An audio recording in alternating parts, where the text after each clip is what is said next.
Welcome to episode number 53 of the Keep Up Podcast, where we fold your socks backwards.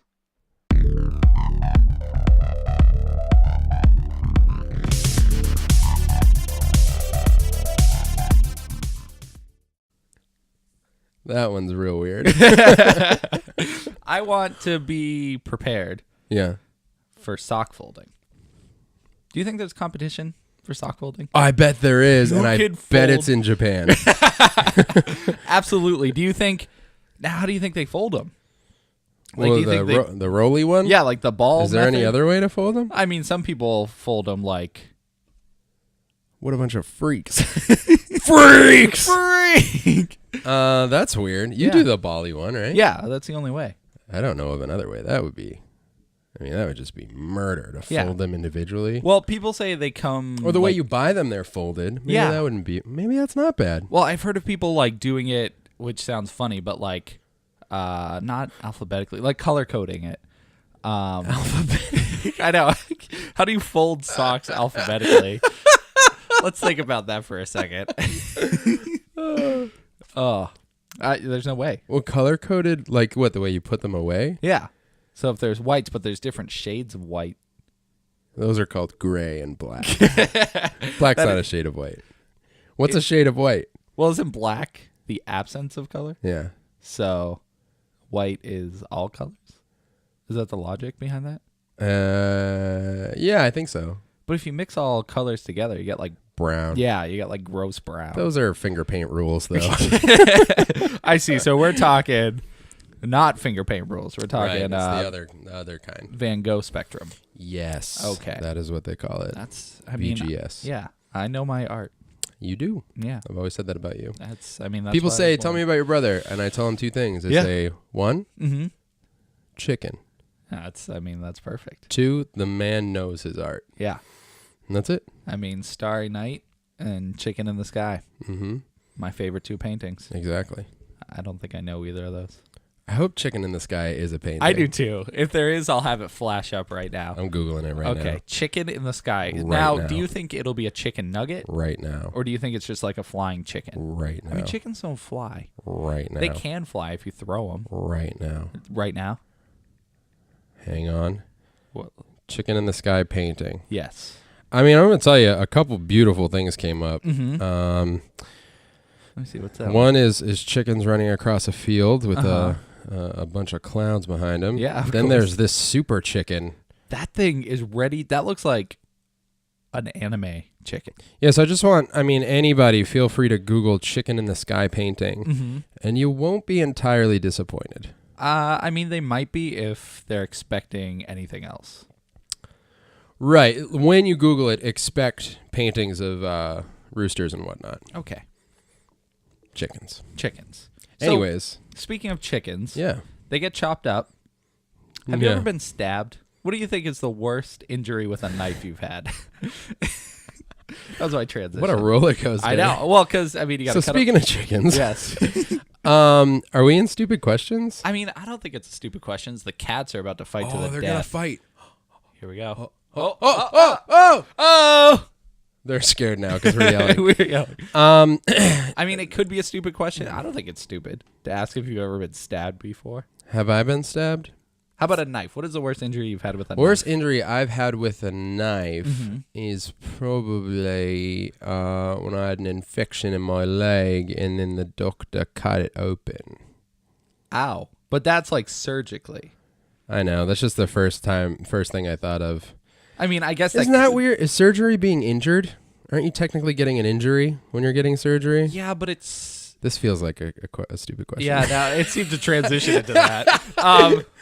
Yeah, I mean, I guess you are being injured to be saved. I mean, it's for the greater good, Yeah. but you're attaining an injury, I feel like. Yeah, so I guess if you could say, like, if you were ever stabbed, surgery could fall into that category. So outside of for the greater good, Mm-hmm. I don't know the worst. I haven't had any. I've had some close calls with knives. Mm-hmm. I have a switchblade that I use at work, and sometimes A switchblade, not a box cutter? no, it's like it's spring loaded. You know what I mean? God, It's one of yeah, the yeah. flings open. But the thing is, when it's spring loaded, it also closes pretty quickly. So if you're holding it and you have like your fingers wrapped around it, the other day I had my fingers wrapped around like where the knife goes, and so I pushed it closed while I was like holding it. Yeah. And my fingers were going over, but Yeah, where it like closes the down blade was into. dull enough to like not hurt, but it like just closed down on my fingers. Oh. And I've done that before, and I've gotten like a cut, but Yeah. nothing crazy. I don't think actually, nothing with knives. No, nothing. Why? I feel like you have something gross to Well, tell me. I showed you my. Oh yeah, is that what happened? Yeah, so this is my worst injury with a knife, anyways. Okay. I think I haven't really had that many injuries. I've had a pretty sheltered life. I mean, I've died a lot of games. That hurts my moral being. What's the most violent death you've ever experienced in a video game? Easy. Dead Space 2. I was just gonna say Dead Space. It's gotta be. That is so brutal. Mortal Kombat's pretty rough too. But anyways, That's true. So at work, I work at a restaurant. We use sharp knives, chef knives. Probably the sharpest knives you'll ever see in your life. Unless you're a killer and you want to sharpen your own knives. Well, they probably use chef knives. Yeah, I mean, it makes sense. So I was cutting. Do you know what prosciutto is? Prosciutto. Yeah, Tim. But do you know what it looks like? It's like a giant. Think like cartoon ham bone when it's not sliced. Oh already. no, I've never seen that. So it's actually. gigantic, probably the size of like our heads combined. That's a big meatball. Yeah. Well, it's prosciutto. but- Okay. Anyway, so it comes with all the skin on it. Okay. It's like this thick layer of skin, so you have to slice it off to use it to cut it up. Violent. I know. So, Okay. of course, I was holding it improperly. Of course. So as I'm slicing through, Oh no. my thumb, this is very visual, so I'm sorry, audio listeners, but so as I'm slicing through the knife, like it just goes in my thumb basically. I'm just slicing, slice. But it got stuck in my thumb. The knife? The knife. I was like, I can't believe I didn't just lose my thumb. So I had to pull it out. Like literally I could lift up the knife like with my thumb. That's how deep it was in there. It doesn't look that bad now, but it was like So right. wait, you cut it like going towards your thumb? Yeah. And cut like right above your fingernail. Yep. Yeah. So right where the nail, like the cuticle of my nail, the knife went like sucked right in. I gotta tell Gnarly. you, I reacted fine. I Yeah. I pulled it out and went to the sink and washed it off. Didn't like scream or anything. Yeah. But I think like people would have passed out if they did that. Like Dude. I can't imagine. I don't know. For me, I went into like, oh, I got a cut. Let's clean it up mode. You Yeah. know. But it was weird. It looks pretty gnarly. It's not as bad. You should have seen it the day of. Was it Holy- just like It was like this was like rip the whole peeled thing o- up? Yeah, Oh, it was. dude, gross. But yeah, just the grossest part is because the knife was stuck Yeah, in there. that is I had to pull it out after not that. cool. That was rough. But Not into that. yeah, it was pretty serious. I didn't get stitches or anything. Yeah, no, it looks luckily. like it's healing up all right. Yeah, it's a cool battle scar though. I love. It's weird. I like getting cuts. I have a bunch of like pretty interesting. That sounded super weird. I know. I was thinking about that. Yeah, Like I get what you mean, but you say it out loud. yeah it's like and you went like did a weird like finger motion when you because did all it. my fingies are cut. It's like, what do you call that when you do that with your hands?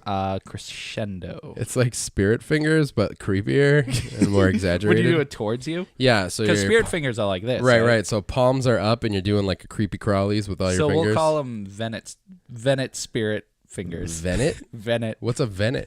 Remember Voldo Yes. from Soul Calibur? Mm-hmm. He's like a flamboyant drunkard. He also, I think, has part spider in him. Oh. But he's, yes, a flamboyant drunk spider. Yeah, he's like all flippity floppity Yeah, he's all just over one. the place. Yeah, exactly. So, yes, you like getting cuts as well? Is that what Well, we're what I talking was gonna about? say is I have a bunch on my hands from playing drums, like you can see right there. Like I used to hit the rim of my snare, Yeah. not on purpose, but like I'd just over and over again, like I wouldn't miss the drum, but I would miscalculate where it was in relationship to my hand. Yeah. So I'd hit it with the stick, but also my hand would hit the rim. And there was one amazing show that my band played at this one point, and I had cut my finger, but I didn't realize it. And we were just playing. Like I knew I hit my hand, but I didn't know it like broke the Yeah, skin. it was bleeding. So we're playing, and because of like the motion of like smacking the snare, Yeah. the blood just kept splatting all over my snare drum. So it was super gnarly looking. Yeah, I was going to say, that must have looked awesome. It did, but at first I looked down and I was like, "What's happening? Like, why are my drums bleeding?" I looked at my finger. I was like, "Oh That man, makes sense. it's pretty brutal." Ooh, why pretty were punk your rock. drums bleeding? Yeah, I mean, there was just blood everywhere. So did you get blood all over the people? No, it wasn't. It wasn't like a that Sam metal. Raimi movie. Yeah. Oh man, there's so much blood in those. I know. So those good. movies. So good. So good. Do you want to go into something? Yeah. What do you got? I have no TV. Me neither, actually. Some movies? Yeah. Okay. Okay. Ooh. Let's go to the movies. All right. Did you watch anything?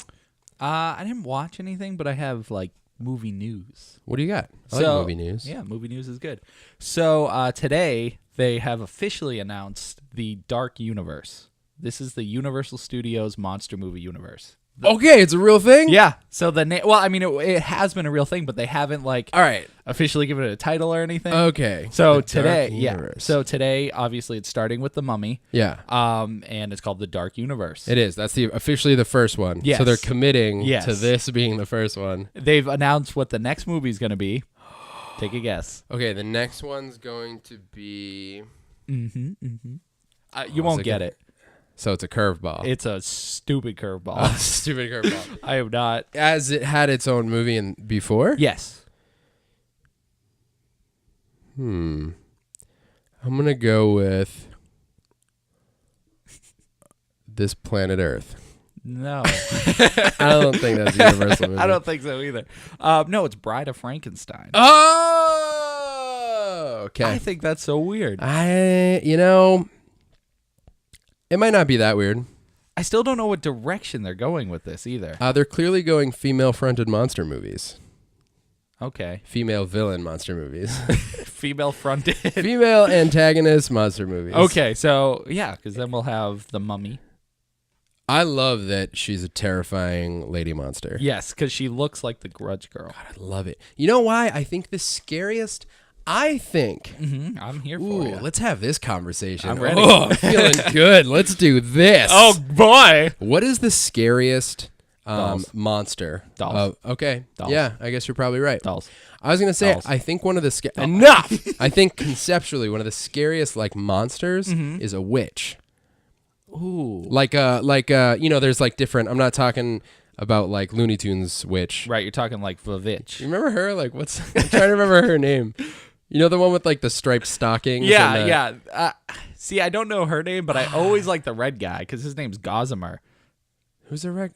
Oh, the red guy. Yeah, Gossamer, yeah. I just loved his name, but Yeah. they were always like together. Or sometimes Yes. he was like in baby form, and she He was like a Groot. yeah, he was exactly like a Groot or a Grimace I want to see Groot and Gossamer on an and Grimace. adventure together. Can we have the 3 Gs? Yeah. The 3 Gs. Groot, Gossamer, and Grimace. What a motley crew. I know, like, don't know would they what be that's heroes or about. villains? I don't know. I don't know. What kind of adventure would they go on? They would have to defeat. Who's the sidekick? They would have to defeat Bugs Bunny, They're all sidekicks. Ronald McDonald, and Thanos. Okay. That would be, and it's a superhero movie. So it's like the Space Jam of crossovers. I don't know I don't know what we just made. No, so it'll be called the 3 Gs. Let me just say, It'll be $3,000 to go see the movie. yeah. 3 Gs. Oh man, that's so good. Dude, I'm just saying, it'll come out on March 3rd, 33. 3,333. Yeah, because I don't think we're ready for it yet. No, I think it'll take years of buying the licenses Mm-hmm. and getting the characters to look like how they should. Yes. Do you want it Right. 2D or 3D? Both. Okay. Yeah. So do you want them to start out 2D? It's actually going to be a stage play. Oh, okay. Strictly stage play. 3 Gs. Yeah. And they can The only 3 show... Gs on Broadway. Yeah. It's a musical as well. Oh my god. That is so... You just lit up. You're like, That's it. Oh my god. I want to see Groot. His song will be perfect. A musical with Groot. That's incredible. I can't imagine. And like, We got to write one. yeah, I already know all the lyrics. dude, it's writing itself. We don't even have to do anything. It's so great. Okay, where were we? Monster movies. So witches. Witches. I think that the concept of a witch when taken like like in a serious way, like Like maybe, Vavitch. yes, yeah. Which So you like? that's not how that's pronounced. Yeah, right? I know. You Okay, said it like that, so I'm just bringing it Vavitch. back. I know. I love that moment. 'Cause you had never seen it on the poster, Right. So I was like, "What?" You were like, "What are you talking? I don't get the joke." You're sick. So, what's interesting to me is that idea in my brain comes from the atmosphere that's built around a lot of movies where it takes the concept of a witch seriously, i.e., the Blair Witch Project. Yeah. You don't even see. Well, I haven't seen the remake. I've heard you see things, but in the Blair Witch Project, you don't actually get a visual. Is it even a witch though? I mean, it's called the Blair Witch. Yeah, but So it's the concept of this, which maybe that's part of it. It's the like, what's the word? It's the, what is the? I guess suspense. Yeah, suspense. I guess is. I'm trying to think. I don't know. I was gonna say lack of knowing, but that's suspense. And anticipation. And I know what you're going for. Like but you don't know. Never seeing it is part of the fear factor. You know what I mean? I know exactly what you're trying to say, and there is a word for it. I don't know something it either. there. It's like it's ominous and yeah, it's just like it's almost like the dark. That's what's scary. Yes. is just not knowing. There's like a subtlety to it that makes it so scary, and I guess that's a lot of what kind of enters my brain when I think of that and how that's scary. And that's what I was reminded of watching the Mummy trailer, which we talked about in the last episode. And that's where a lot of the fear comes from, because there's this like supernatural element, and she's just very like just so creepy. Yeah, like, and everything you know about a mummy is not like translated to her whatsoever. So it's like it's almost like a new creature, a new monster. So it's always so exciting to see what else is she gonna pull from her pocket. Yeah. And I get you with witches. What's scarier though, like a witch that just has these magical powers, or a witch that's connected to like the devil, like that is the, or not like, but you think it's scarier when the devil like has control over someone, or is like seducing someone with darkness. Or whatever. Because I think all the supernatural horrors, like I guess there's a bit of it in the Paranormal Activity type stuff, or like possession movies. Yeah. So I think you attach that to a single entity and call it a witch, and it has these like there's just something so dark about it. You don't see witches that often though. Yeah. Like generally, it's either a demon or the devil himself or whatever it is. But I get what you mean. Like witches are just scary. Maybe it's the word. Witch is pretty creepy. Remember the witches in Left 4 Dead? Oh yeah, they're so scary. Those are the scariest part of that game. Yeah, because not only are they like terrifying to look at, they're just like tall, lanky, white, red-eyed demons, but they're in a new location, and sometimes don't even show up through a whole campaign. Like they're in a new location, new level, whatever it is. So that's horrifying. There's that suspense factor again, and the way that remember you have to approach it, because they just sit. And yeah. You don't have to, but like if you have a flashlight or if a gunshot goes off. That's right. You just alert her. And and she's crying, and you hear her. So there's always some kind of distant noise or children she's and crying or whatever it is. Stop! You're freaking me out, dude. I know the pain you feel, because I feel like that's, I guess. What did you say? Was it? Oh, dolls. It's kind of a similar thing, where it's like there's this kind of ambiguity to like what they're capable of or what they'll do when they're like possessed or whatever. I'm not talking in real life, like when they start running around. Although I still question them. There are some dolls that I swear are alive. I found a picture on my phone the other day from that House of Dolls that I went to. Remember I sent you it? The one with like the black eyes. Oh my God. Yeah, it kind of freaked me out going through my photos. I was like, ah! See, what freaks me out about dolls is they're not supposed to move, but they are made to a point where they look like they should be moving. Like they're made very lifelike, but in such a small, like, they're just soulless demons. I hate dolls so much. So that's the scariest monster creature. So you think witch? To you. I think so. I think when you handle it as like a serious like antagonist, and you make it like the monster, the villain. Yeah, I think that's real scary. Did you see the Vavitch? I did not. Okay, I've heard a lot of good things about it as far as like what it is and how terrifying it is. Yeah, I think if you don't like the devil possessing or having a presence there, that movie would freak you out big time. It probably will. It is very it's the whole movie just kind of has this sense of dread as you're watching it. Yes, that's and you're like, you obviously going in it's a horror movie, but how just things are presented, and over time you're learning more facts about the witch and what her connections are and everything. You're like, this is really creepy. It's just unsettling the whole time. Yeah, and I think that's what I think of is just being unsettled, and there's so much unknown and so scary. Such a beholder of horror. Okay, different question. Yeah. What's your favorite monster or creature? Oh, that's a tough one. Like if a movie's going to be made, you get to pick the monster that it's going to focus on. Oh, that's tough. I do like werewolves. I really like how Underworld. That's my number one. Dealt with the lichens and all that stuff. I love it. Yeah, they're just brutal. They're freaky. They're and they could be anybody. They're human, but they can become the werewolf at any point. Same with vampires though. Vampires are really neat. True. I just love animals. Yeah. Oh, you know what? Actually, I'm an animal lover. Yeah, no, you love them. werewolf. Fables. That slides right in there.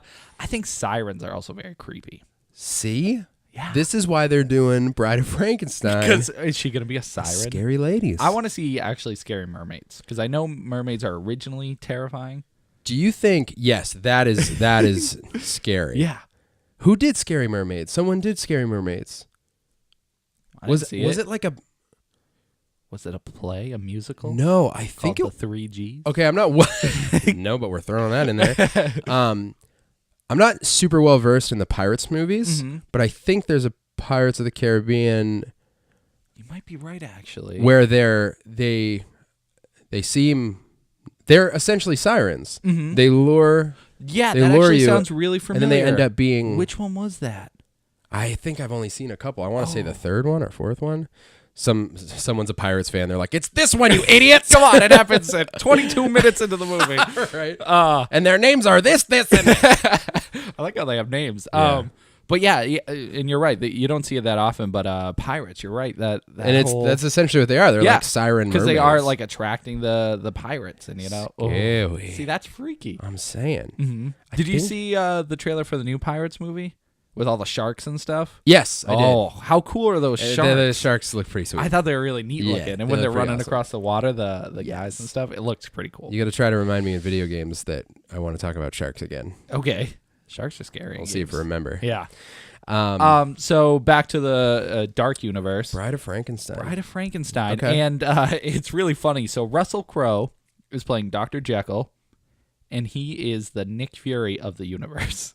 He's going to be in all the movies, hunting down. He's hunting down all these creatures. That's the theme of the universe. He's the Nick Fury of the universe. That's what he is because he's So that's signed on for 11 movies. Yeah, he's going to be showing up and hunting things. So I guess that's what they're going to do in The Mummy is introduce him as a character. Yeah, he's part of this organization that basically hunts down creatures.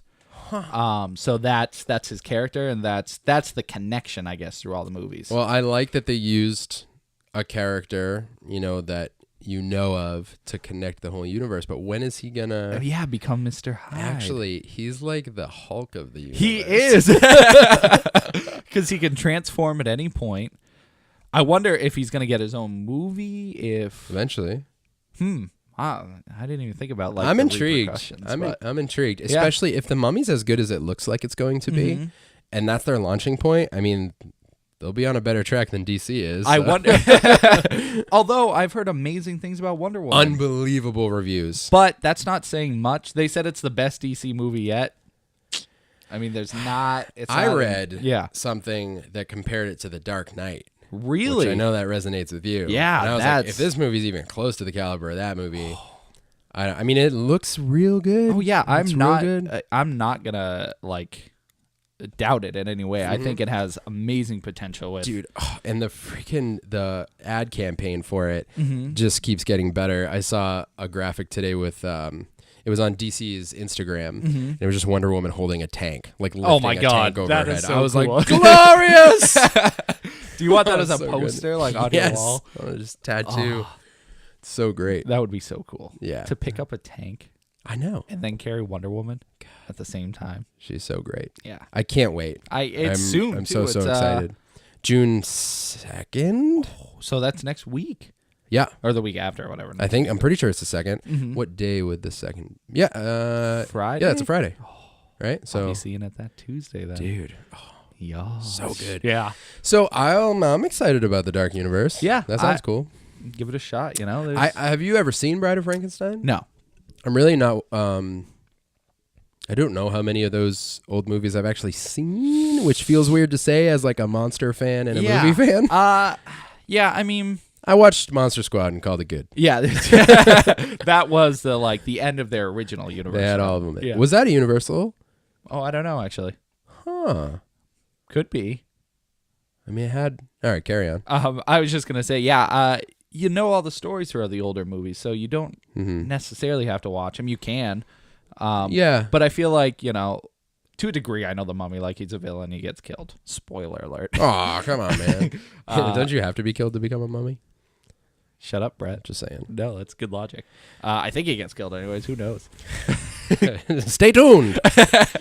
Oh, that's your 20s voice, right? Yeah, that's what I was trying to do No, you're last like, week. oh, I'm going to save my wife. Last week, I know. Okay, I don't understand. Last week, I was trying to mimic an old timey actor, and for some reason, it came out as some like, what'd you say earlier? Like an old Western? Yeah. Like I was innocent. Like, first of all, I don't know why I went with, it came out as like, hey, stay away from my woman. I don't know why. To you, that's what people talked like in the 20s, I guess. I mean, It's not. I don't understand. I can't was trying to debate do, now I'm not going to be able to do it again. I was trying to do, what did I just do? Like the radio announcer voice. Like a, you and me, kid, we're going to take this world over. We're going to the top. We're going to the top and we're going to stay at the top. We'll show them. You stick with me, all right? Like Oh, boy. something like that. Flapjacks. I don't even know if that's right, but it's better than get away from my woman. I don't know what that was. No, you were just...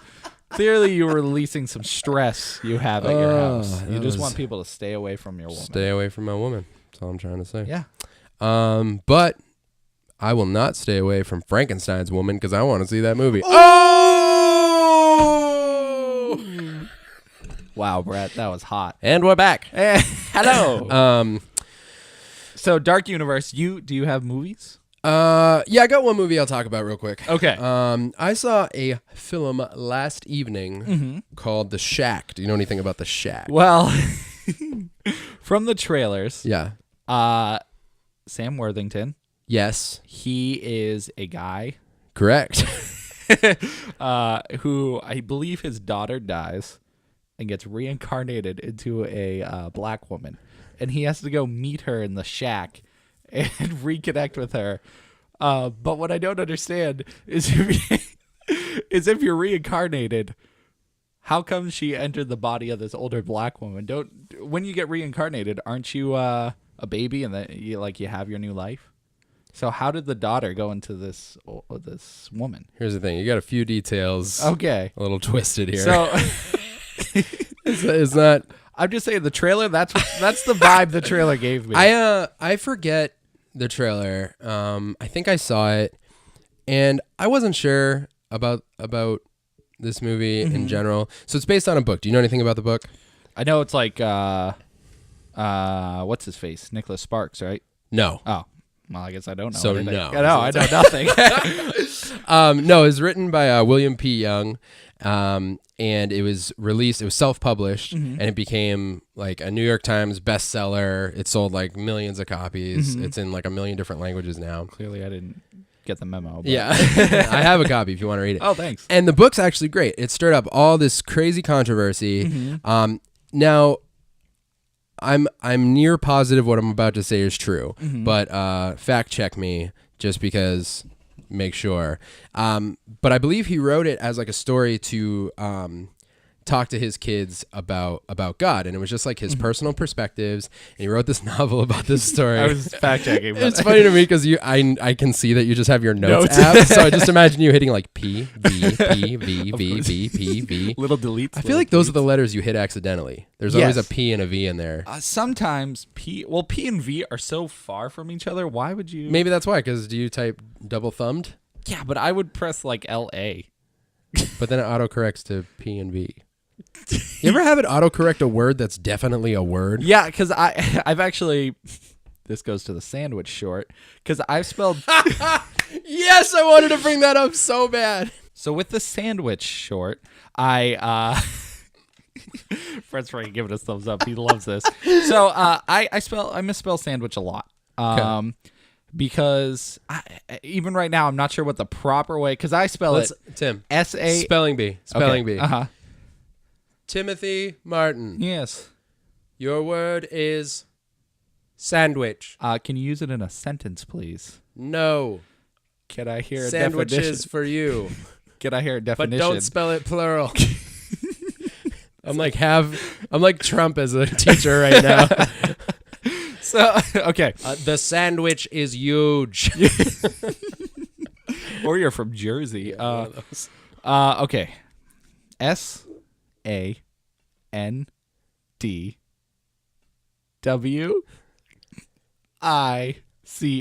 Hey! No that matter is correct. Did I win the spelling bee? Yeah, that's it. Oh, nice. Thank you for watching. So yes, and I always spell it sandwich, like with an H. WHICH. Ooh, how scary would a sandwich be? Oh, would it just be like have its head? That's the mummy. She's the sandwich. Oh my gosh. I am so Because she upset. does the That sandstorm. was beautiful. That was a beautiful connection. That's great. We're done. We're done. That's See you next week. Joke of the month. There we go. Oh, So yes, I always spell it that way, and my computer at this point, because I spell it incorrectly all the time, Tell me it autocorrects. it autocorrects to that. That's amazing. Because they just, I don't know, they're just like, he must purposely spell it like this all the time. Yeah. Even the internet is like, I guess we're wrong. He does this so often. I type sandwich a lot, apparently. That's also hilarious.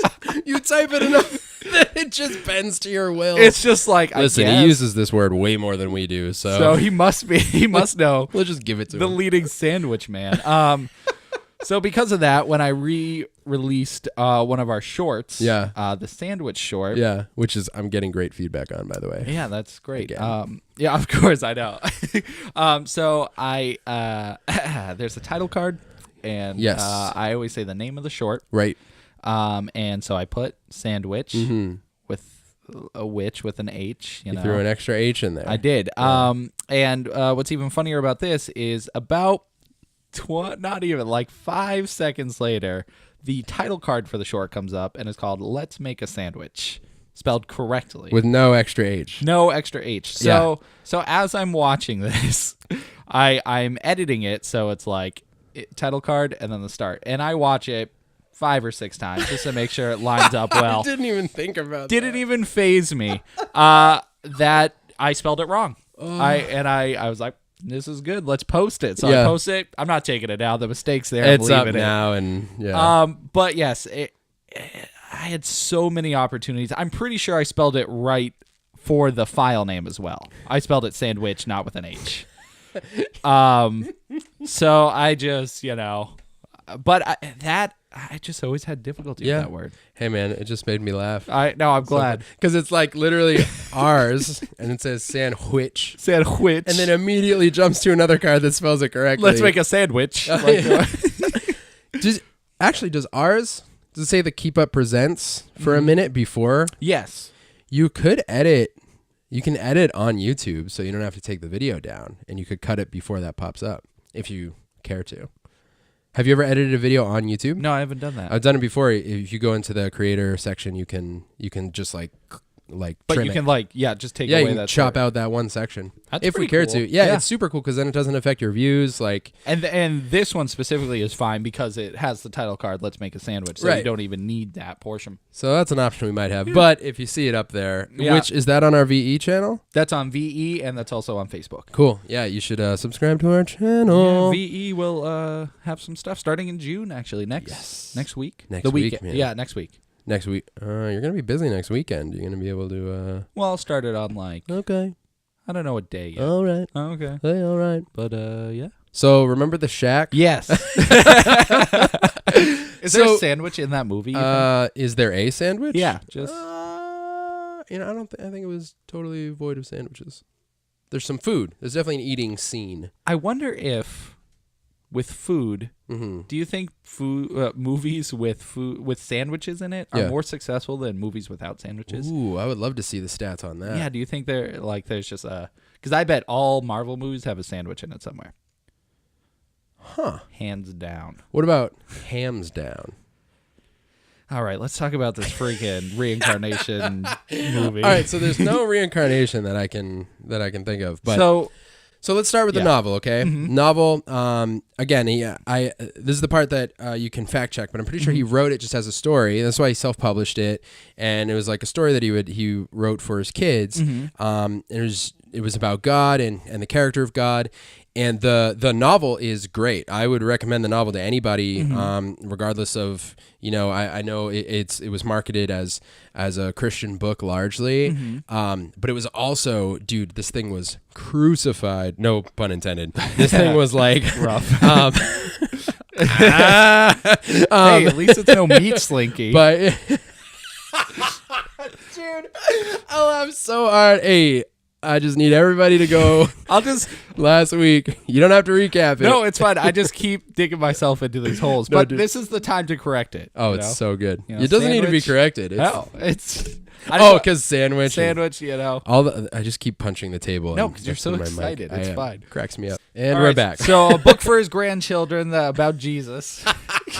More or less. So, is it a heavy read, the book? Yes. Okay. Yes. Now it's a novel, but the reason it got this is what I was trying to say. Yeah. A lot of this will put it in perspective. There was a book written by this dude who, honestly, I know nothing about. I don't know if he's a theologian. I think he's a scholar. Called Burning Down the Shack. And it was just coming against all of the perspectives and concepts of the character of God that are talked about in the shack, which to me, the dogs are flipping out. They like the shack. They're excited. They're real excited, yeah. Another live studio audience. To me, it's just like, it was silly when that book came out to me to put that much time and effort into tearing down a novel, and that came out because that book was about the shack, the shack. It's called Burning Down the Shack. Why even take the time to do that? I mean, so this is what stirred up a lot of controversy. Is that now the reincarnated daughter that you're talking about isn't a real thing. Oh, I'm upset now. You're referring to. That is actually God is depicted in the book and in the movie as an African American woman. Okay. And so that stirred up a bunch of controversy, which is so stupid because one of the things I love about this book is it talks about a perspective of God that you don't see a lot in the media. And it's like where he's a sassy black grandmother. No, no, and it explains in the book why he takes this form for this person. So a quick synopsis is it focuses on this character, Mac, who he does, this isn't a spoiler, this is what the whole book is about. Isn't that a spoiler to say what the whole book is about?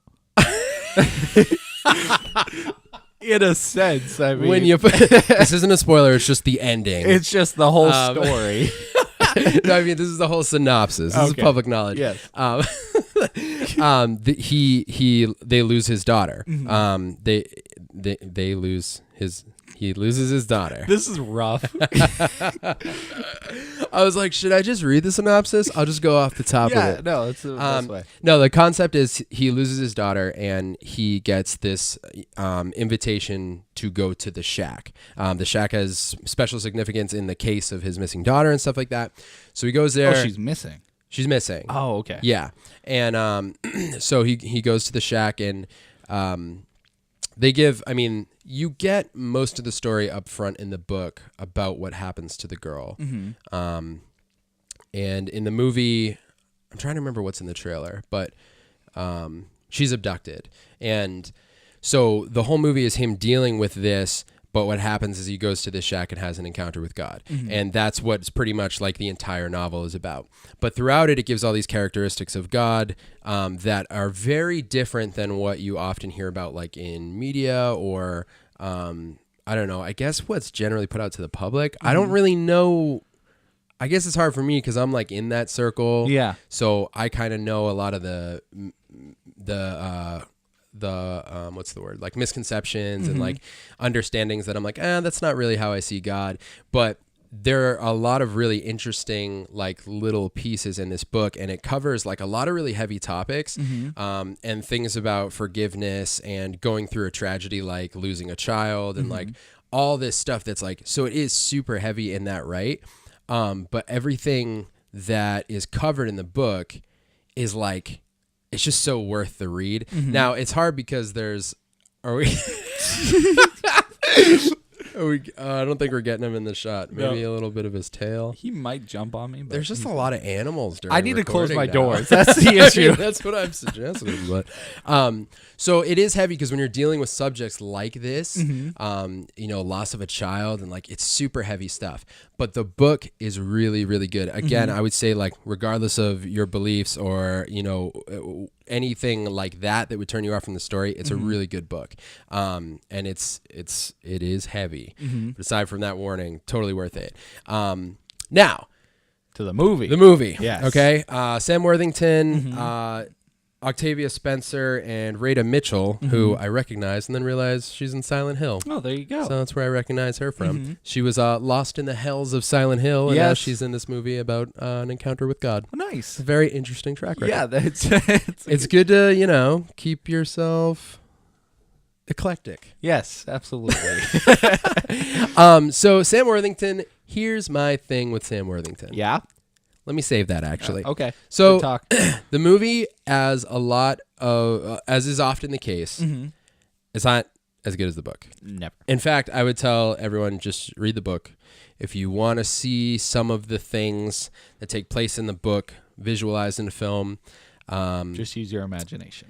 Well, you could watch it, but there are some things. This was like the biggest problem I saw with the movie. Like, there are scenes in the book that the way they're described, because it's like he goes to another realm. It's one of those kind of things where it's like the book starts off and it's just like all these recognizable things. He lives here. He does this. This is the realistic setting of his life. And then a lot of the book, once he goes to the shack, is set in this like almost alternate space, where he's experiencing these it sets you up so these supernatural things can happen, and it's like, oh, okay, you know what I mean? It's not like, right, it makes sense. It's not just like him walking around and seeing stuff. Exactly, like they give context to it, and there are some scenes in the book that, because of that, the way that they're described are like super impactful, and they're really cool. And these concepts of like, what does a soul look like once it's passed on? They discuss stuff like that, neat. And it has a lot to do with color and all that stuff.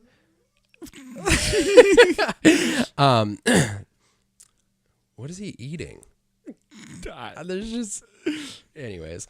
So yeah, it has to do a lot with color, and they explain that. So that particular scene is a perfect example of something that they try to do in the movie, and you're kind of just like, well, I think you also have your own vision of what it was, and that might skew it a little, because you're like, that's not what I thought it was. For sure. That is a big part of the problem of having seen the source material first, or experienced the source material first, whatever that is, and then seeing it translated to the screen, is you do have a vision of that. It's tickling my toes. And for the most part, okay, we got to stop this. Are you serious? Come on, Bobo. This whole portion is being sabotaged by the dog. Maybe he's God. He can't be allowed in here anymore. No, it's fine. Stop. Go away. There's just a dog right here. Man, I was cruising through this review here. I'm not sorry. Brody's the jerk. Oh, now I feel bad. Sorry, Brody. Don't come back, though. Okay. I could run and close the door. Is it worth it? Could be. I bet he's going to turn right around. Go do it. Okay. Keep talking, though. So, it's one of those scenes that you see in the movie, and you're like, I kind of just wish they left that one alone. You know what I mean? Like, I did have a vision for it. And honestly, that particular scene starts off and they do the thing with the colors. And you're like, oh, that looks pretty cool. But then they take it a little bit further. They almost do it like, they give it actually a different aspect that they don't give it in the book. They take that scene to a point that, if I'm remembering correctly, doesn't exactly happen. But they did. I get why they did it in the movie. But it just, it was cool, and then it turned cheesy real quick. Oh, and I was like, And that's the other criticism is there are a couple, could be the nature of the movie and whatnot, but there are a few moments that are like overly like Full House, like House to use. Yeah, I'm going to continue to use that because that to me is like, exactly what I mean when I say there's universal. Like a Full House you say that, moment. Everyone knows what Exactly, you're like about. just the music turns like too happy-go-lucky, and it's like a moment, and they just oversell it. It's got some of those in those moments in the book because it's almost a less is more situation. He opened the door by himself. The dog just opened the door. This is insanity. It's almost a less is more situation because you fill in the blanks for yourself. You're reading the book. You're not getting a soundtrack with it. You're not getting, you're not being given a visual. So moments that are played for like a Full House moment in the movie, in the book are really impactful. Yeah. Because you're just reading the circumstances of the book and the emotions and stuff. The music with it. Or yeah. And it's like you kind of play your own soundtrack in your head to a degree. So there are a handful of moments like that, that having the book to compare it to was just kind of like I don't love that. The movie's not awful. It's not necessarily bad, but I would tell everyone to read the book first. What I was gonna say about Sam Worthington, every movie I've ever seen him in I've had a problem with. He's just never really he's never sold anything.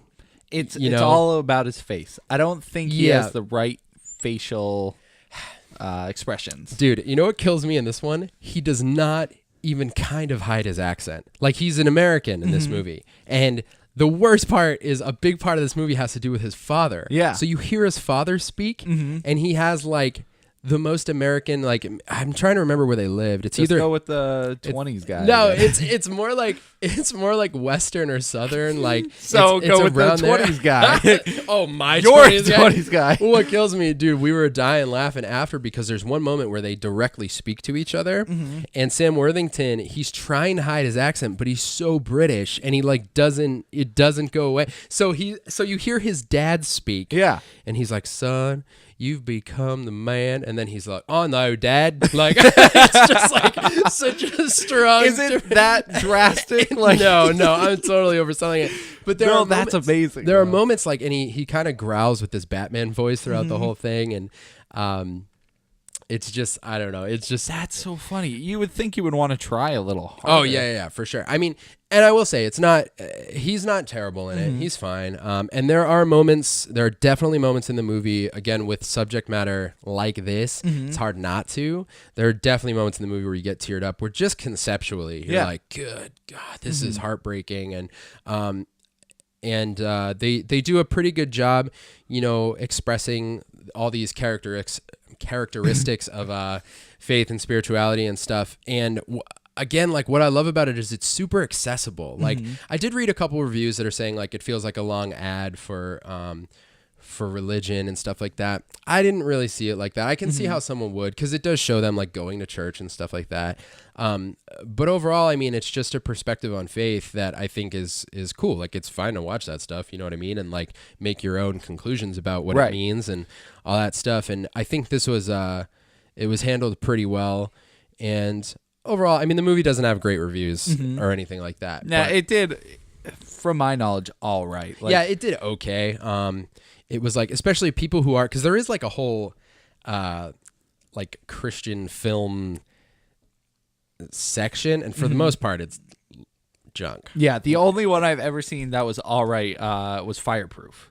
Yeah, and even that it's like, it had a lot of buzz behind it, but they're like, I don't know. Yeah, man. It's like it's a fine line, because if you're Christian and really into it, it speaks to you a lot. Yeah. But to anybody else who's like not Christian or just trying to figure out what their religion is, they kind of like push it in your face. You feel like it was too, like, you watching it where you, I'm not trying to put you on the spot. No, totally. But fine. where you like wouldn't necessarily identify as like any particular faith. Yeah, exactly. You watching a movie like that, do you feel like it's like, all right? Sometimes they like push it into your face. Like, they're like, here, have it. And I'm like, you feel like do you feel like you couldn't really engage in the story because it's more about like, selling you an idea? Yeah, they focus more on the religion aspect than the actual story itself. Right. Which everybody enjoys their own cup of tea, if you will. So, yeah, for sure. But yeah, this genre of like Christian films, it's just always hard to actually get the movie from it, the actual story and all that stuff, Right. because they're so focused on trying to like give you the religious aspect of it. And I personally think that's a bummer. Like you said, to each their own. I mean, if you're creating a film and that's what you want it to be, the hope is that it speaks to anyone, you know what I mean? But what I do like about the story of The Shack, whether it's the movie or the book, I feel like it's more accessible and it presents these concepts and ideas rather than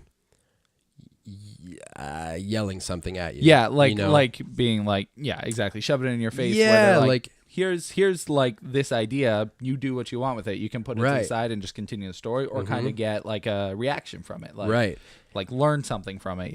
Exactly. And the story itself in general is just, I mean, like I've said, it's very heavy. It's not a simple like, yay, everything's okay kind of story. Yeah. It deals a lot with like real emotions and difficulties. And I think that's why, like, and it does have this context of like, of the supernatural and faith and all that stuff. But that stuff is built within the story. It's not like a vehicle to have like a long monologue in the middle where it's just some dude preaching at you. Right. It's actually like it's a story where you actually have to follow this character throughout it. You know what I mean? And they don't always feel like that. I've seen very few quote unquote Christian films that I would recommend to other people as just a good movie. You know what I mean? And that's what speaks to people as stories. I mean, like Jesus spoke in parables. Like if we're going to talk about like the Christian film industry, it's like tell a story. You know what I mean? Tell a story that means something to people.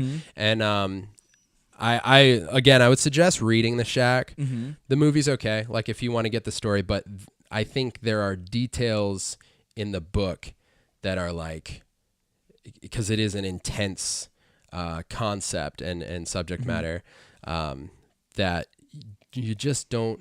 I teared up reading the book too, which I don't know how many books I've read and it's hard gotten choked up. Because you're like generating your own emotions. Yeah, because it's all on your imagination. So Yeah. you're not like visually seeing this death or whatever. You're imagining what kind of death it is, or not even death, just like story elements and stuff. Yeah. I got choked up. What was the name of that? Dandelion Wine. It was just a book I read in high school. It was Ray Bradbury, I think. Okay. But yeah, it was just it was like we're not in books right now, but I'm talking about a book. That's weird. Or literature. I know. We never even go into books. I know. Maybe I should say. Well, anyways. Yeah, this was just a bunch of like short stories of kids like in the 30s and 40s, watching their parents like react to war, react to like depression, like all these different things. So 20s, 30s, and 40s because there was depression. Okay. Yeah. But it's all from the kids' perspectives. But it's hard to explain. But you hear like the kids describing the stories of their parents. Okay. But it's very sad to just like hear it from a kid's perspective. Like I walked in and I saw my mom crying, and I don't understand why she's crying, and like they're losing the house or whatever. So it's just like some are fun, some are sad. So but that was the only time I got really choked up because I could just imagine like this, 10-year-old kid walks in and sees their parents fighting, crying, whatever it is, and you're like, you can just imagine it. Right. Even if it never happened to you, it's just something that's just a sad image. Yeah, I mean that's a lot of, for me, like as a dad, and I would say even anyone who has like kids in their life, like even you having Simi and Jazz, like as a niece and nephew, if you watch or read The Shack, this concept of people like dealing with a child being abducted and all the people, like everyone blames themselves, what could have happened, what I could have done, what I should have done, all those kinds of emotions are talked about and dealt with. And that's the stuff like you were just saying where you're like, I can imagine that. Right. And that feeling and stuff like that. So, yeah, that's The Shack. Could you compare it to any other movie? Like if you like The Shack, you would like. That's what I'm having a hard time with because it could totally be its own thing, and it like for me, I just have no reference other than Fireproof. Like it's the only other like. Right, and see, I wouldn't want to compare it. I would say the moments that are a little bit oversold are the moments that are reminiscent of like a Christian film, but this has way less of those moments than most of them. And I can't think of a movie I would compare it to. Yeah, I mean, you don't have to. Did you ever see Courageous? Courageous? No. Now, I could be wrong. I didn't plan on talking about it, but I think it was made by the same production company that did Fireproof. Okay. And it was pretty good. And it was you know, it had some comedic moments, but also dealt with, you know, it dealt mostly with like parenthood and stuff like that. And I would compare it to that, but that was another one that it was a Christian film that got more theater releases than a lot of them and stuff like that. And that one was pretty decent. So I would maybe compare it to that. But overall, I guess it's a drama about family and the terrible emotional roller coaster of losing someone and losing a child and dealing with that stuff. And it's really good though. It's really redemptive, the story itself. The movie, I wouldn't say the movie is, I don't know if I'd say it's really good, because honestly what I like about it is the story that I got from the book. And that is in the movie too, but having read the book first, it's hard to give a just film, which might say something about the movie itself, because... All right, instead of you ranking it like how good it is, how faithful is it to the book? Relatively, but it still doesn't have the same impact. Okay. So that's it right there. The book will have a bigger impact for you. I would always say read the book first. If you're that person who's never going to read the book, might be worth watching it for the story, see what you get out of it. Again, it's not bad. It's not like grueling and hard to get through. But I would read the book again before I'd watch the movie. Okay. Unless someone was like, hey, I really want to watch the movie. Will you watch it with me? Then I would do it. Yeah. But other than that, I read the book. Well, okay. I'm not sure if I'll watch it, but... Would you read the book? Maybe. If I told you the book is really good, it's not a hard read. Yeah. It's not like a Game of Thrones commitment. Yeah, I mean, I'm always up. I always have a hard time reading books in general. For sure. But if it's a good enough read, I mean, I'd be interested what you think of it. Yeah. Maybe I'll bring a copy over just to have out, and maybe one day you'll. Yeah, one day I'll just pick it up. Yeah. I love going out on the hammock and reading. Just like dude, now it's raining, but yeah, but last week was so nothing nice. is so exciting than summer starting. I know. It's just like, because all these things happen to you. You're like, oh my God, the sun's out. Like, there's so many opportunities available. Right? Because it's just summer. It's just like, it's hot. You can go out and do things, beach, hike, film, do whatever. So, yep. Summer. Anyways, you said grueling and tough to get through, or something along the lines of that. Oh, I think I finished that thought. It's not grueling or tough to get through the movie itself. So if you're one of those people that's never going to read the book, it might be worth sitting down and watching it, because I think there are some themes of forgiveness and judgment and those kinds of like heavier topics that are dealt with pretty well, and they cover them pretty well in the movie. Some things I didn't know I didn't necessarily expect them to cover in the film, but and they do go into greater detail in the book. But I would I'd say you might enjoy it. It might be worth the watch. You know, watch it with some people, have a discussion about it. Yeah, you know. And I think that's all I have. I hadn't watched anything else this week. Yeah, I didn't even watch any movies. I'm sure I've added things to my Netflix queue, but doesn't mean I've watched any. Stop. I was just gonna say they my final thoughts for movies today this week. Yeah. What do you think about Resident Evil being rebooted? They're going to reboot it. That's happening? That's happening. It's official. They've already announced it. What do you think?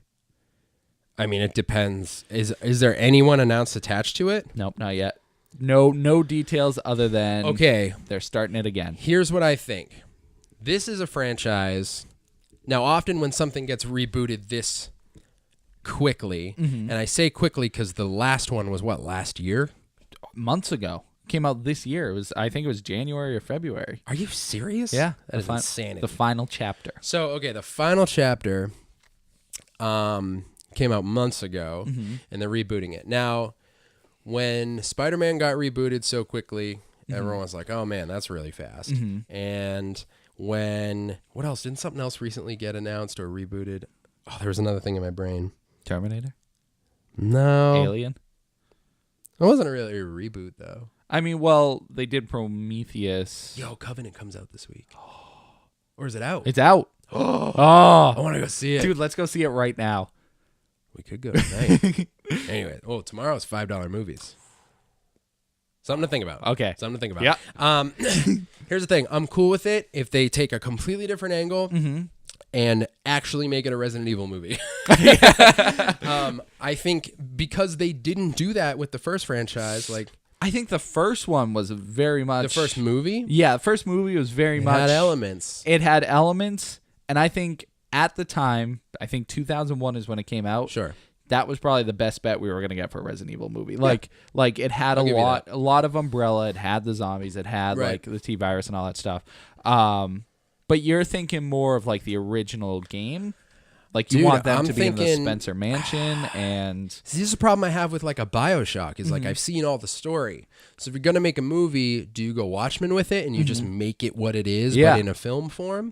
But then it's hard because with video games you get all the cutscenes anyways. So like Resident Evil, the first game at least is. I mean, it's a B movie by itself. It has some of that live action stuff, and it's kind of hard to condense that into an hour and a half to 2 hours. But I mean, they always find a way, obviously. We've seen a bunch of video game Not movies. successfully, though. No, you're right. That's the thing. And this is what I think, and I'm sure you could find, I was just having this conversation with someone yesterday.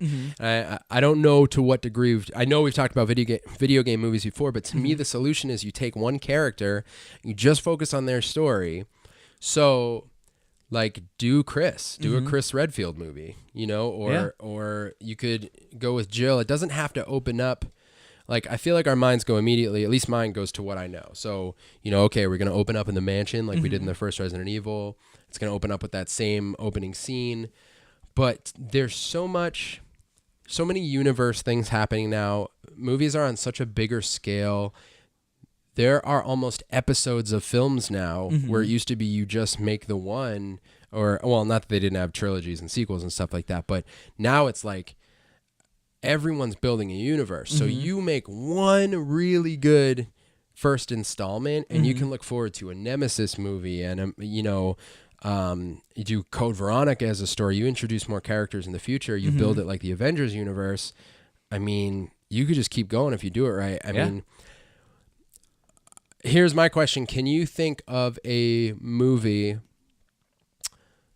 that's good that you could compare what you want this to be? What's your favorite Resident Evil game? 5, right? I really like 5. So I wouldn't want that in a movie though. Would you take like a Mission Impossible Ghost Protocol-esque like Resident Evil movie? No, I don't want it. I really want it to be like Doom, actually. Doom. Okay. I want it to be like cheesy, like over the top, and have like those first person like video game-esque scenes in it, but have it be like a horror movie. I don't want an action movie. Do you want Sam Raimi to direct them? Oh, that would be so sweet. Yeah, actually, Evil Dead is pretty close, like with the cabin and like the creatures and like just certain things from Evil Dead I would like to see in Resident Evil, I don't know if we've seen something yet that is like... Did you ever see The Horde? No, I didn't see that one. Oh my gosh, dude, for real? All right, The Horde is a French zombie movie. Oh, I like it. That is, if you can find it on Netflix. Netflix? If you can find... That's my old 20s guy again. If you can find it on Netflix, I don't know if it's still on there. Dude, it's maybe my favorite zombie film I've ever seen. Really? It's an amazing movie. The settings, the lighting, everything about it is so gross and just dark and awesome. And it's kind of like there's like a SWAT team that goes in to take out some zombies and they end up in this building they go in to take out some terrorists and there ends up being like zombies involved. And it's this crazy, intense, like action horror. Yeah. And that is the only thing I can think of that was a really good mixture of horror and action.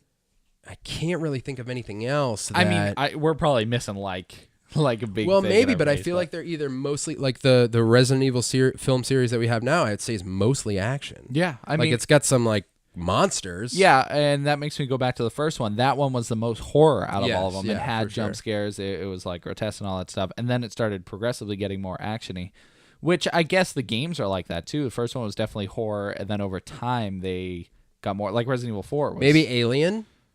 Yeah. Like Aliens is more of it's an action and a horror. Mm-hmm. I kind of picture that mood because Aliens has there aren't like jokes. Like it's a dark setting. It stays dark. Yeah. I kind of want that. Yeah, I totally go for that. But I don't mind it being cheesy. Like me personally, I think it would be maybe not funny, but more enjoyable if like it was over the top. Like when deaths happen or something. Like I feel like that's what we just got though. I know it is, but like what kind of cheese are we talking? I want like better cheese. Yeah. They gave me like Swiss, like with the older movies, and I want American cheese. Oh, American. All right, you want some American cheese? Yeah, but I guess maybe just because I've already seen like all these Resident Evil movies that like my vision of what it could be is ruined. It's hard for me to imagine what it would even be like. Mm-hmm. I mean, And the other thing is, with all these movies, they took so many elements from the games already, like the characters, and they even recreated certain scenes from games. So it's like if they were to take the approach of like doing a carbon copy of the games and stuff, we've already seen a bunch of that. It's true. Yeah, I mean, you'd have to take a different approach or just do it differently. I mean, I will reserve judgment until I see who's attached to it because you put a good director on there and someone with some vision for it. Yeah, it's the same company. I don't know the company now, but oh man, are they just trying to hang on to rights? Probably. I wonder why they. All right, well, we'll see. Yeah, we'll see. That partially excites me. I mean, I would like to see. They just got to do it totally different. I don't want to see more of the same. No way. You know, they already ran that one into the ground. What was that, 7? That is so many movies. It probably for me it died around maybe 5, and that's a stretch. Like I mean 6 was kind of cool. I don't know. That's really interesting. Mm-hmm. I don't know. I hope they take it more seriously than and I just mean tone wise. Mm-hmm. I would like to see like I don't know either. Especially with the route that the games are taking now, where 7 was such a horror. Oh, see, if they made a movie of 7, maybe. Right, you think though? I mean, there are a lot of stories and concepts that they could just focus in on. I mean, they could really focus in on Wesker. They make a Wesker movie, right? Like, I mean, they could follow him and go like pre-stars even. I mean, you could work up. It could be a prequel to what we know. That's true. There is all that story, story with the Spencers and like all the characters that you don't really see too often. So there's a lot of material there. We'll wait and see, I guess. Yep. Since we were talking about games, should we go into video games? Yes. Okay. Video games. Video games. Yeah, I mean, I know what I want to talk about. I do too. I have one thing I want to talk about before we get into the new game that came out recently. Okay, what? Okay. Hold on, I gotta pull up my notes. Dude, I wasn't too late for Games with Gold. No, you weren't. I thought I was. Well, I missed Force Unleashed. Oh, I'm pretty sure I got that. Unless you got it for me. I might have, because I remember you texting me the first time, and you're like, "Hey, can you get me the Games with Gold?" And then you texted me again, and you're like, "I think I forgot it," so I went and got them all. After you texted me, I never texted you because I got the Lara Croft one, which I was excited about. Yeah, and that other one, that platformer, looks dope. It's like the Something Sisters. Oh, it's not. The gameplay trailer looks so cool. Yeah, that's the point of a trailer. Make it. It's I think it's Gianna Sisters. Yeah. Crap, that game frustrates me. Why? Is it just because you suck at it? That is true, but it's frustrating. Just because there's a lot of like platforming puzzles. It's a platform puzzle game. I know, and it sounds great, but it's difficult to like just maneuver. Like they don't jump high enough at certain times, and it's just difficult. It's a very hard game. Here's my question. Yes. I went on. Whoops. Yeah. I wasn't on my console because I am still sans TV, unfortunately. Of course. And I was signed in, and I went to the Games of Gold, and I selected Get. Yes.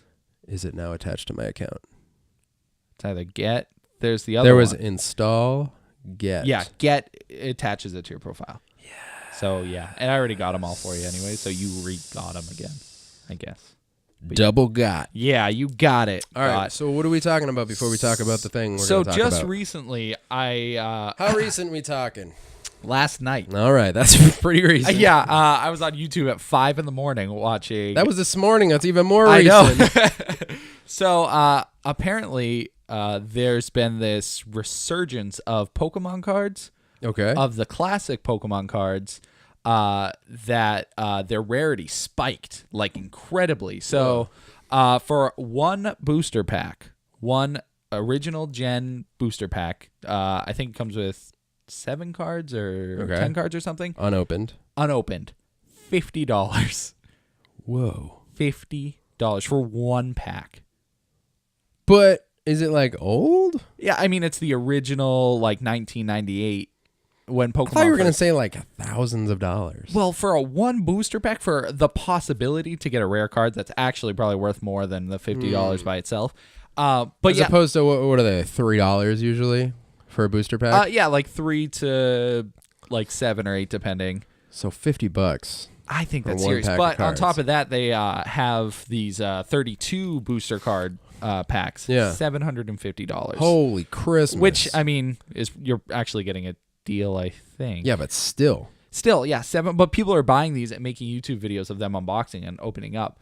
And there are like individual cards. There's like if you get a holographic Pikachu, let's say, yeah, $400. You can sell it for $400. Wow! Because it's brand new, you can get it like certified and have it like 10 rating. Are and people all that buying them for that? I don't know if people are buying them. People are definitely selling them for that much. But wow. But it just blows my mind because I guess up until like 2014, these packs were selling for like $3 a pop. And then like just randomly out of the blue, I don't know what happened. Like people were like, oh, these are actually worth a lot. Wow. So yeah, if you guys have old Pokemon cards, maybe give it a look-see because it might be worth a lot. Original gen, like even if they're crappy condition, people will still pay, $30 to $40 for that's insane for an all right version of a Pikachu or whatever. Yeah. So, but it's incredible. I just people talk about collecting cards and there's just so many over time. Yeah. But it just blew my mind that Pokemon cards I never really got into. I was Yu-Gi-Oh. I loved Yu-Gi-Oh cards. So, yeah. Which once again, the first gen of Yu-Gi-Oh cards are super rare too. I have one over there, Dark Magician. He's sleeping over there. I can't even see him, but I'm just saying that's my rarest card. Cough, cough. But literally can't find it. Yeah, it's impossible to see. But just blew my mind. I'm glad that these things are becoming more valuable over time. That is exciting. Yeah, and so if you guys even have an unopened pack, you gonna buy some? No, I was thinking about it. I'm gonna just get a bunch of Punch-Out gaming boxes. Oh, I'm gonna get 6 of them. Are you really? Yeah. When? Tomorrow. I'm gonna order them tomorrow. Because my credit card restarts, so I'll have a month to pay off. You got a credit card? Yeah. I'm an adult, Brett. Look out, retail stores. Tim's coming at you. Okay, so let's talk about what everybody's here to listen about. Here we go. This week, I've been playing a lot of fighting games. Oh, gross. How do you feel about fighting games? I like half of them. Here's the thing. Mm-hmm. This week I've played Ultra Marvel vs. Capcom 3. Yeah. Ultimate, not Ultra. Yeah, come on. Do you even know? My brain was moving so slow just then. Yeah, you just got to keep going. Okay, next one. Mortal Kombat XL. Uh-huh. That's it. I can't think of any other ones. Oh, wait. Injustice 2. Oh! That's it. If you were holding the mic, now's the time to drop it. Wow. Folks. On the podcast, they may or may not have sounded like I dropped the mic. Oh, okay. Let's hope. So, you've played it? Yes, I've played it a lot. Samesies. And what do you think? Well, it's pretty bad if you hate amazing games. Wow, you really got me there, Brett. That scared me.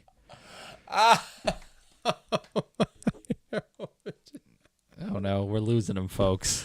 The time draws near when the bat comes out at night. Let me tell you this. Yes. This game plays like butter. It does. As far as NetherRealm fighting games, yeah, This is incredibly fast. So fast. Yeah, you're right. And it's, if you compare it to Mortal Kombat and even the first Injustice, it's just... First Injustice, unbelievably so, this is way faster. Yeah. I don't know if it just plays smoother, so it's easier to land combos and whatnot.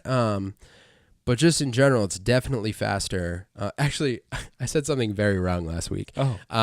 This is a bit of a reflection. But way late in the game. Yeah, but no pun intended, because we're in games. Yeah.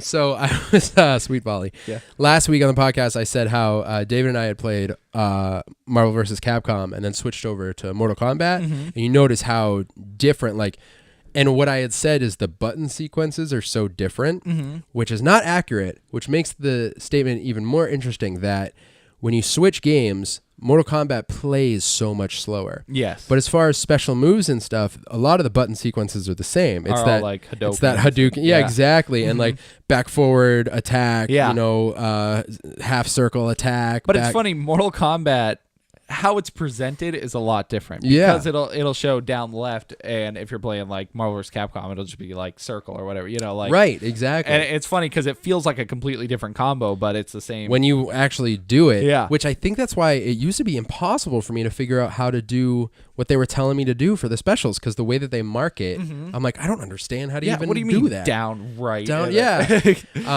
So that was the thing. I was listening and I was like, actually, when I said that, I was totally wrong. The button sequences are very similar, but in general, it just plays more slowly.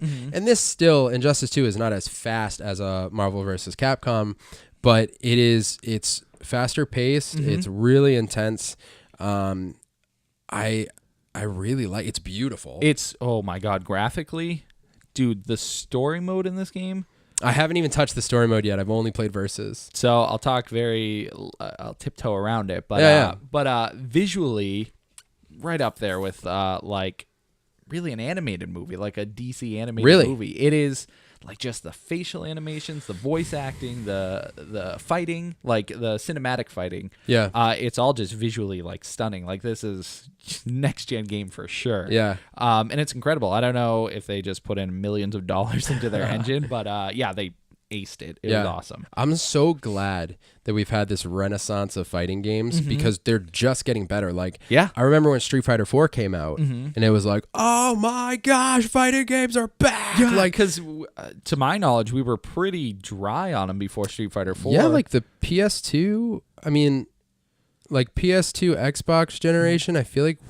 I mean, they had a lot, but there weren't big ones. That's when we were getting Soul Calibur, Tekken, maybe some Virtua Fighters in there. Yeah, definitely Virtual Fighters. Even I can't even pronounce it, Blase Blue or whatever. That's. Oh, I always thought it was Blaze Blue, but I don't know. Could be Blue Blaze. Could be Blue Blue. Anyways, a bunch of anime fighters. It was a different time for fighting games. It was the 3D fighters, I guess. Yeah, it wasn't the 2D side scroller. Well, they're not side scroller. Yeah, that's now.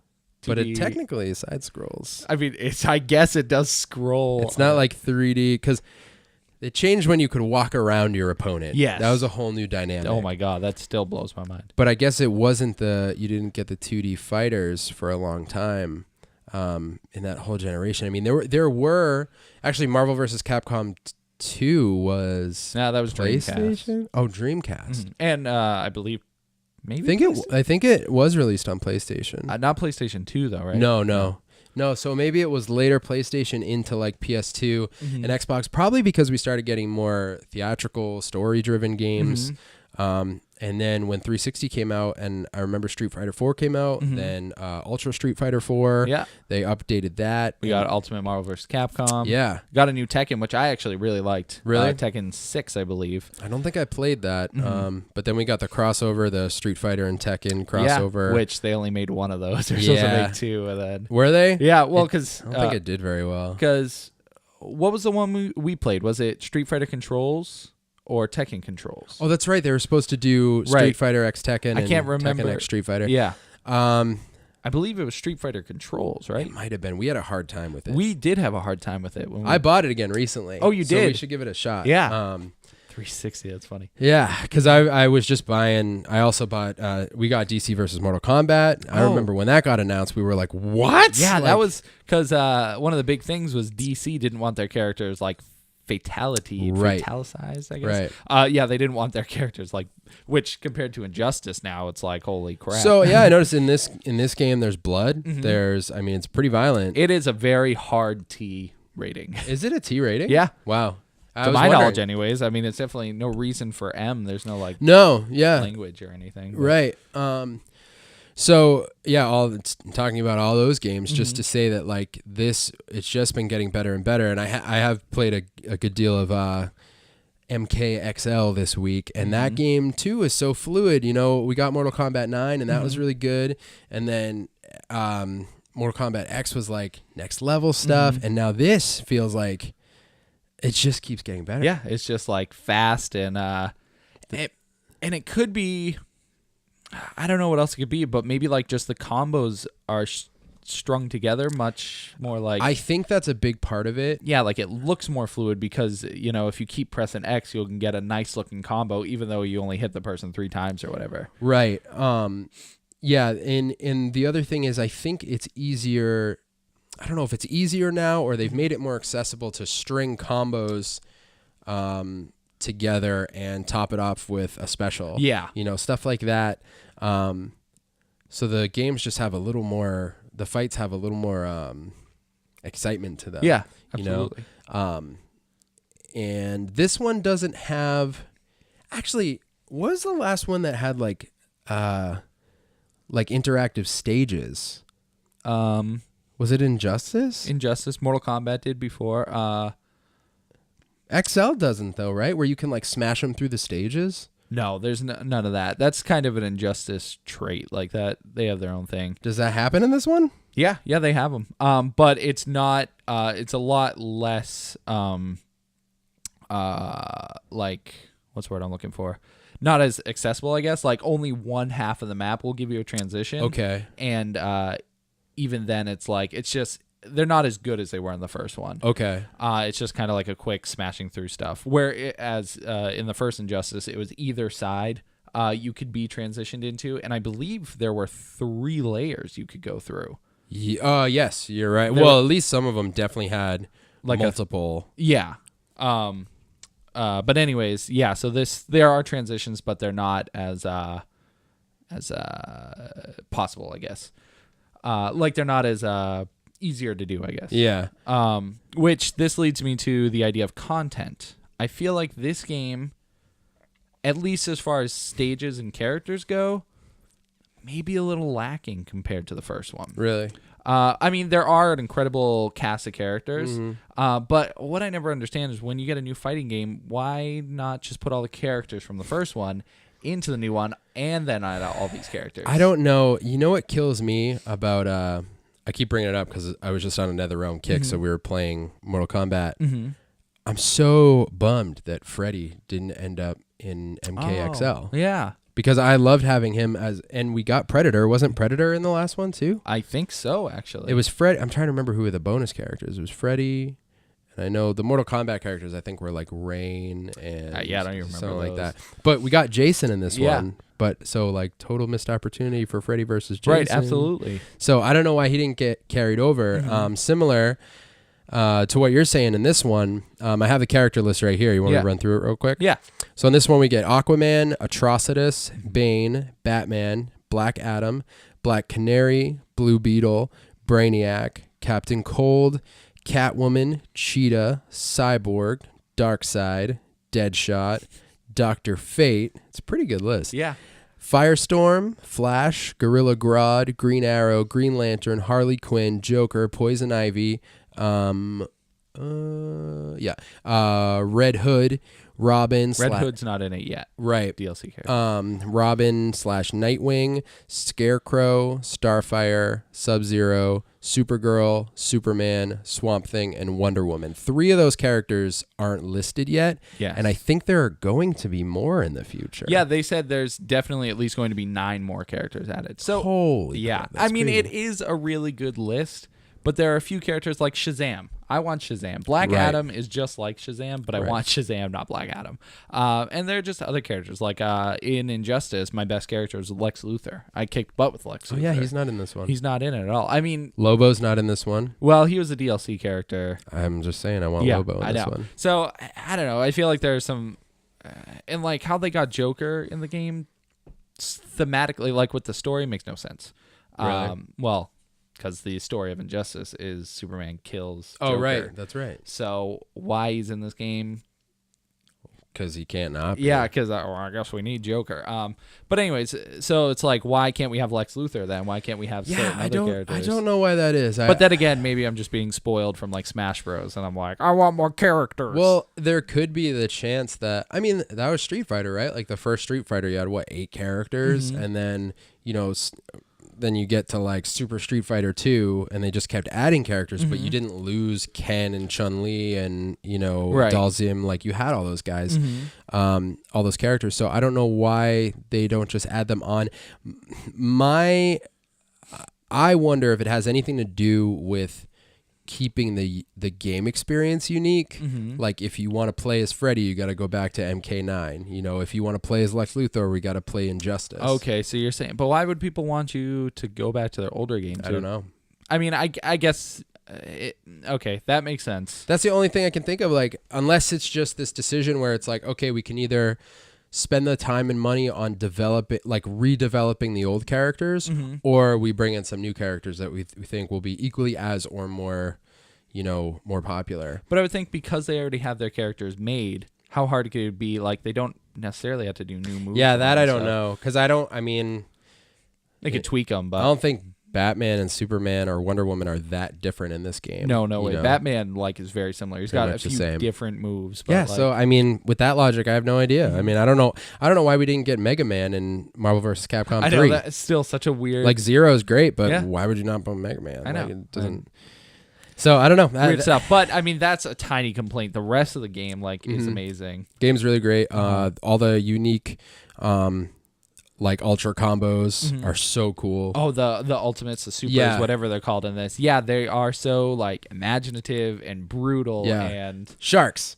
Have you done Aquaman's? Yes. Oh my god. Oh man, I was as soon as it started. There's that thing where you're playing with friends, and whoever's got the ultimate, you almost want to let them hit you because you just want to see when each you're characters. First playing that game. That's yeah. Dude, my friend hit me with the Aquaman one. I wasn't even mad. I was like, there better be sharks. Yeah. And there's certainly shark. That shark. Oh, dude, I'm saying so good. So that's really great. I love too that is a staple in fighting games now. That ultra combo or whatever. Yeah, and absolutely. It's a game changer. It could win the game for you. It could change your because it's like I'm about to lose. I might as well just throw it out, and then there you could totally crush your opponent. Absolutely. And no matter what, even if you get hit by it, it's still always visually stimulating. You're always just excited to see it. It's like, oh, totally, you got me. But, and it gives you a chance to have a break and think, or you could even look at your moves at that point. True. Yeah. It gives you a moment to kind of relax and just think about what your next move is going to be. Right. So it's cool. Those elements alone are just awesome. Yeah. I would also say that NetherRealm's killing it with the stories. I haven't even played through this one, but I really love the way that they do their story modes. Yeah, and it's a very good balance of sometimes you do 3 fights in a row. It's like fight, and then you get 10 minutes of cutscene. So it's like you can just sit and watch a movie. Yeah. And it's lengthwise, you could beat it in under 4 hours. But there are choices you can make, playing as certain characters and going different paths. Cool. But on top of that, it's just a really neat story, continues from Injustice. And at some points, I'm like, don't be a bad guy. I don't want you to be a bad guy. Like Wonder Woman, she is brutal in this game. Really? Hands down, she's going much more into her Amazonian roots of war and all this stuff, but she just there's scenes where she just doesn't care about civilians. She'll kill them to get to her target and stuff. And you're like, what? I mean, it's the universe that's set up, but it's so cool to see all these characters in the villain. I gotta play it. Yeah, villain perspective. Superman, Wonder Woman, all these people. You're like, don't be bad. Yeah, no, I don't like seeing you guys like You're this. grounded. Yeah, exactly. Bad. But yeah, story wise, amazing. Really, really good story. what else? I don't know. The other huge thing to this game is the customization. Yes. Yeah. One of the biggest things is The loadouts, they're loadouts. But you get armor, and you can and it adjusts your strength, your health, your defense, and your abilities. It's got RPG elements. Yeah, or even like a loot system, like Diablo or Destiny or whatever, where you have to go and like collect this armor to become stronger. And good and bad. It's good because. It brings a lot more life to the game because you want to get that level 20 epic gear and like make your Supergirl look like the best Supergirl possible. Have all the best looking armor. But at the same time, when you play online, there are people who have level 20 armor and you're like level 18 or whatever, and you get crushed. Really? Because it's such a significant difference. And it all depends on the game modes you play anyways. Sure, yeah. But it's cool because it gives you a lot more to do. Oh, well, speaking of that, single player, there are so many options. Really? There's single fight, there's an arcade mode, there's survival, there's a time attack, there's this thing called multiverse. Multiverse, I saw that. Yeah, so what that gives you is 5 different universes. And it's like arcade ladders or like just special events that you go do, and they change every day. It'll so like one's like a Catwoman theme one, and you have to play as Catwoman, and you have to defeat all the villains in Arkham Asylum, and then you have to defeat Batman at the end, and you'll get like a diamond crate and all this stuff. So that's awesome. Yeah, it's just very cool because it like will push you into characters you don't play as, but to get all this cool gear and extra stuff, you have to kind of go through it. So, that's so cool. Yeah, and it has a lot of content. What do you think about the character power that you can activate in each one? If you press B, each one of them has like a power element. I think it's cool. I think it's neat. Sometimes cheap, depending on the character. Yeah. I haven't figured them all out. Yeah, because they're all varied. Some you just press B and that's it. Others you can press left B, up B, and down B, and it'll do a different variation of the move. Interesting. And certain characters, like Bane, for instance. Yep. He uses Titan or whatever he uses, Venom, whatever it's called, to get him super strong. So he like destroys you in 3 hits. But once it all runs out, he's super slow. So then you can take that opportunity to beat the crap out of him. Oh, interesting. So, pros and cons. I think it's a good element to add. Right. It's just another option, another attack, basically. Yeah. And it's meter based. Like once you use it, you got to wait for it to regenerate. Yeah, it charges pretty quick. But... It does, yeah. Mm-hmm. Yeah, it's pretty cool. Overall, I think there's so many varied elements. Elements? There's so many varied elements to the game that I love that fighting games are becoming more involved. It's not just play a couple arcade rounds and then it's over. Yeah. They've become this whole like bigger experience. Yeah, no, I agree for sure. I'm glad. Crap. So play Injustice 2. We didn't just take a big break or anything. We definitely didn't just take a half an hour to empty our SIM card. Overall ending thoughts with Injustice. If you like Injustice fighting 2. Games, Injustice 2. Clarify. Yes, if you like fighting games more in the vein of Mortal Kombat or I guess more like Tekken. Definitely not like Street Fighter. Definitely not like Marvel vs. Capcom. Yeah. I would say it's more of like a realistic, if you can with superheroes, fighter. Mm-hmm. If you like those types of games, you'll totally enjoy this. Visually, it's amazing. If you're a DC fan, it's amazing. Yes, for sure. Wealth of content. Even though there's not many maps and it's lacking some characters that I personally like, it doesn't draw away from it at all. No, yeah, it's... May I add some of the most creative achievements I've seen in a long time. Really? Like what? There is my favorite one. It's called Be Prepared. Okay. And Harley Quinn has her B, her super, what was it called?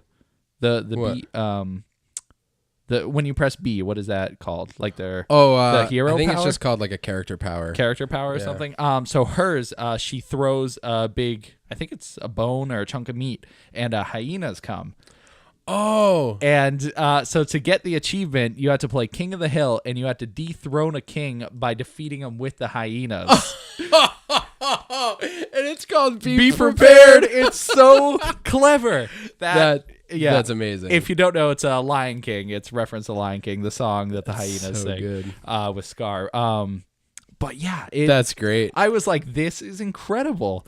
And some of the other ones, there's one called Out of Nowhere, and it's Bane it's a reference to wrestling where the guy's like out of nowhere and he does an RKO, like, which is a wrestling move. Yeah, I don't know anything about wrestling. Me neither. I know that because my friends watch wrestling. Anyways, but yeah, just the titles and the things you have to do to get the achievements. That's so good. Yeah. But yeah, that one, it's a secret achievement too. So like if you get it, no one could like be like, oh, I get it, you know? But it's cool. It's a neat achievement. So I love too that, and I think they started this in Mortal Kombat where, and maybe even in Marvel vs. Capcom they do this, but no matter who you pick, the characters have special program things that they say to that particular opponent. In this game, that was actually a big, I don't know if it's a selling point or like in the trailers they showed it, but it's they have like different dialogue depending. So if player 1 Supergirl and player 2 Superman, they'll have their dialogue. Right. But if player 1 is Superman and player 2 is Supergirl, they'll have a different set of dialogue. Interesting. And different intros depending on the characters, and they also have multiple. So if it's Supergirl and Superman, and then Supergirl and Superman again, they'll say something different. Yeah. But every character has their own dialogue with each other. That's so cool. There are a few that you can tell, like, because they don't know or correlate with each other, it's very generic. Like, right. A lot of it's with Darkseid because he's a DLC character anyways. Okay. He's like, oh, I will destroy you. And everyone's like, no, you're not. Like, yeah. something stupid like that. No. So, but other than that, that's really cool that they took the time to, do all the interactions with the characters. Yeah. And one other thing, just because we didn't mention it, that I thought was pretty cool is some of the premier skins, which is like Captain Cold is a main. He's Mr. Freeze. Yeah. But what I was gonna say, he's just a character that you can play. He's not like a DLC character or anything like that. But yes, yeah. So the skins are like completely new outfits and a different voice actor. Yeah. But they have the same movesets as the other characters. But it's a way to get more characters. Yeah, you can play as like Supergirl. She can become Power Girl. Right. Which I have no idea who she is, clearly. Or maybe she was Supergirl before. Anyway, so, but she has a different set of dialogue. She looks different, different outfit and all that stuff. There's Reverse Flash. That's right. There's Nightwing. Robin can become Nightwing. But he's an interesting case because he has a different moveset. I thought some of them did. Yeah. He's the only one I know of, though, because there's Cyborg can become Grid, which is just like full robot cyborg. Oh, okay. Same moves. And that's the thing. They all have the same movesets, to my knowledge. Huh. I mean, Reverse Flash still has the same like super and all those moves. So I don't know, but I thought it was a cool dynamic because we're gonna get the bonus characters in the future, but to be able to change Captain Cold into Mr. Freeze, or I thought that was a pretty cool way to get just more characters in it into the game. Yeah, just even if it's just a skin, you can still have some dialogue and just because for some reason like. The skins and the costumes have become such a big part of it. Yeah. Like even the other day, David and I were nerding out about how cool it is to have the Weapon X skin in Marvel vs. Capcom for Wolverine. That original with like the headgear. Yeah, and all that exactly. Stuff. It's just so sweet. So that was a cool way to kind of change things up in this game too. Overall, 1,000,000 thumbs up. As we usually rate things. Yeah, I mean, we're pretty positive guys when it comes to rating things. I just meant we always rate things 1,000,000 thumbs up. Oh. Which isn't true. Yeah. I just said it as like a poorly delivered joke. Nice one. I have no more games that I would like to speak about. Yes, can we go into food? Yeah. Okay. Delicious. Hi, welcome to food. Oscar, the door's open. Hey, psst. Psst, psst. There you go. That probably sounds great on the mic. Oh, yeah, I'm sure that's not your piercing. So I just wanted to take this moment, talk about my new... Have I talked about Fatterday before? Yeah. On the podcast? Yeah. Oh. Really? 100%. I didn't remember doing that. Okay, so then ignore that. I've been making great Fatterdays. And my other thing is just a short story from work. So we get bacon bits at work. We add them to various meals. Okay. And to my knowledge, bacon bits, you can just eat them. You can just take handfuls and eat them, right?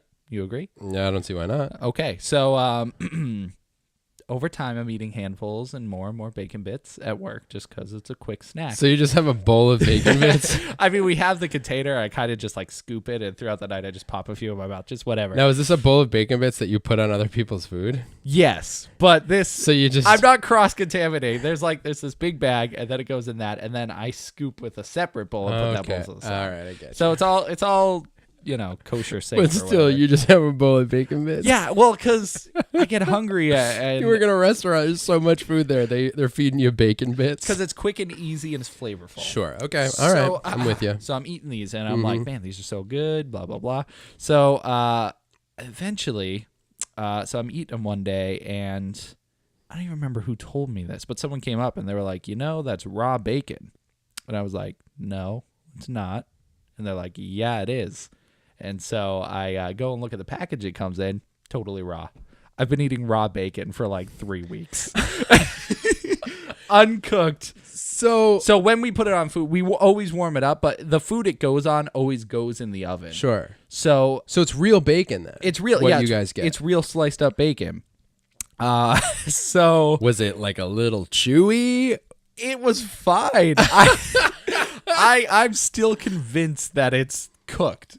But on the package it was like raw bacon. Make sure you heat up all this stuff. So I'm like, so I haven't touched it in a while, but that's amazing. Well, because all bacon bits I've ever had have always been bacon bits. Like I just assumed it's cooked, like in a sense beef jerky almost, Yeah. But it turns out the cold ones we've been using, and I didn't even think about it, but every time it goes in, we're cooking it in the oven because it's raw.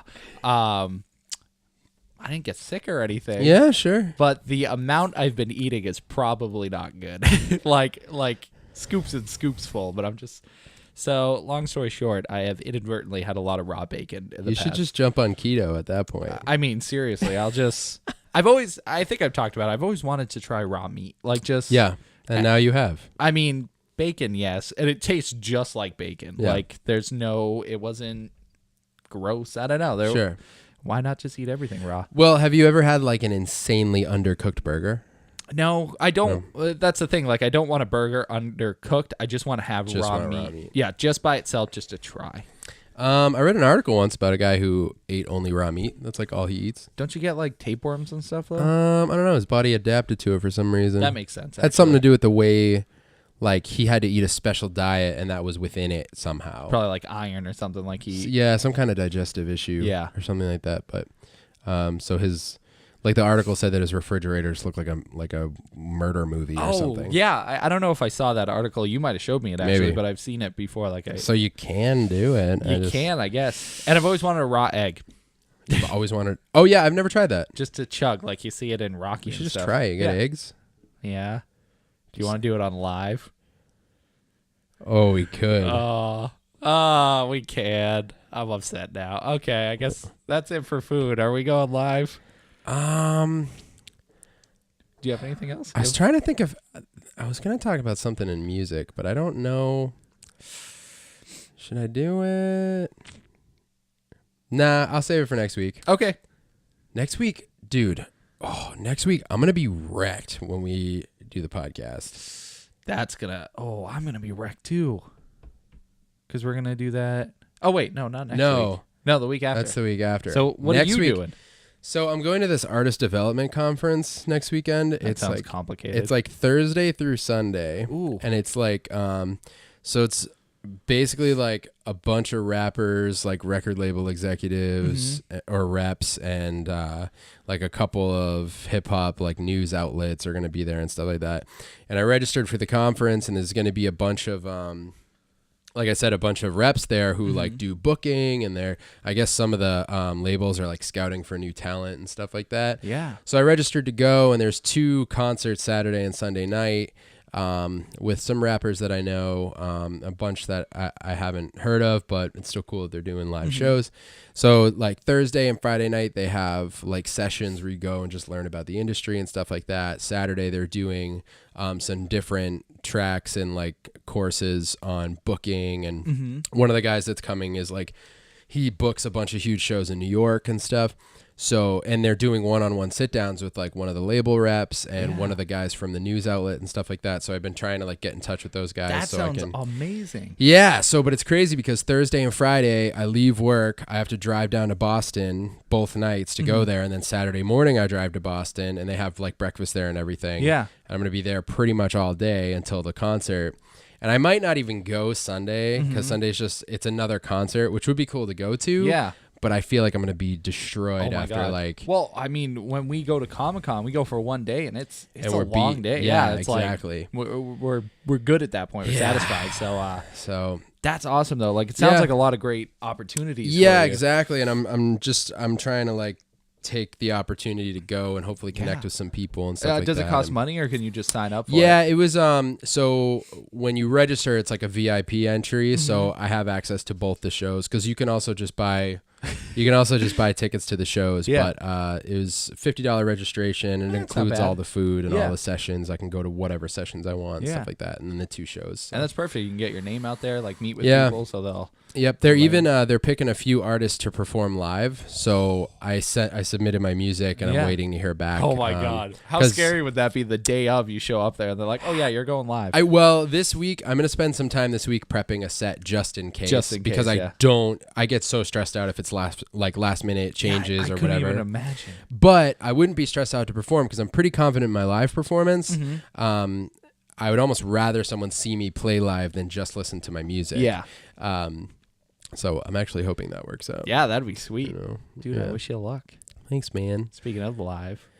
Yeah, we might as well just do that, I guess. I keep forcing it, No, that's good. I was just considering, and then I talked about that instead, and I'm just saying I'm probably going to be beat next week. Yeah, no, that's fine. I'll do the podcast by myself. That's fine. God, there's no way. Oh, I don't know how people do the solo podcast thing. I've thought about trying it, but I've seen the closest I've seen to it actually working is like let's plays, people doing let's plays by themselves. Sure. And they just but like a solo podcast. Yeah, there's only one that I listen to that works pretty well. Spirit Blade Underground. I mean, as long as you have topics to talk about. Yeah, his is well like scripted. You could treat it like a news show or something where you just talk about articles and give your opinion about it. Right. But no, I always need like someone to bounce off of just to keep the flow nice. Right. All right, well, let's flow nicely into live. We'll be back momentarily. Bye. Are we live? Yeah. Oh. Hi. Is that a bad angle? What? Oh, come on. Maybe a little bit. Can you reach it? Actually, can you just scoot over a little bit? Yeah, I guess. But then it's going to be weird on that camera. Oh, yeah. Hang on. Okay. Vamp. Hey, vamp. I'm a vampire who likes to vamp. Now I'm singing the Dracula rap. Yo, dog.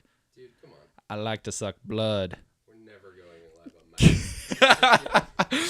If people aren't showing up for the Dracula rap, what will they show up for?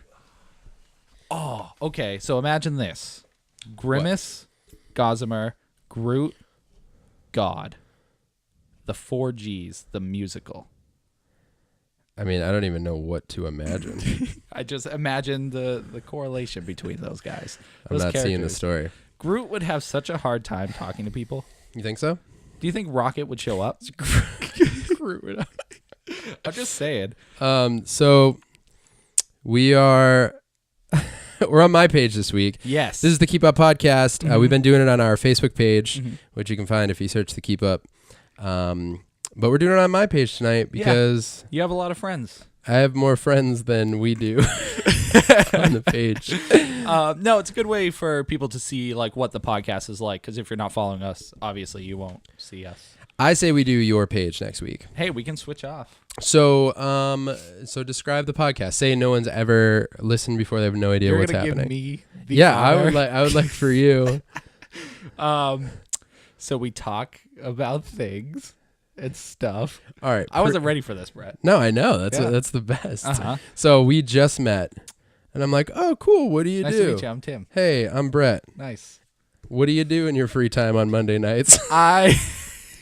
Specifically Monday nights, me and my brother have this podcast. Oh, your brother sounds handsome. Yeah, he's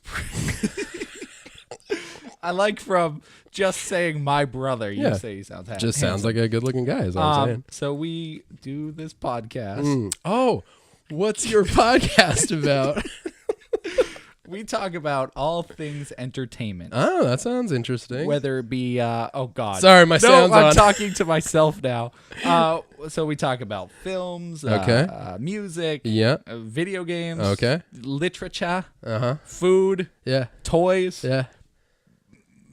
reflections. Reflections. Yeah, that's why people are here. That's pretty good. Yeah. He pretty much nailed it.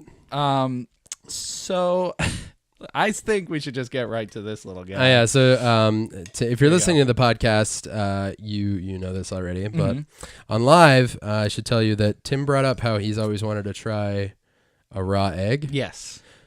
Yeah. So somehow that turned into us consuming raw eggs. Yeah, we're gonna do it here for you guys live. And that's it. That's it? What do you mean that's it? I've always had this fascination with raw food because it's something you're not supposed to eat. So why not eat it?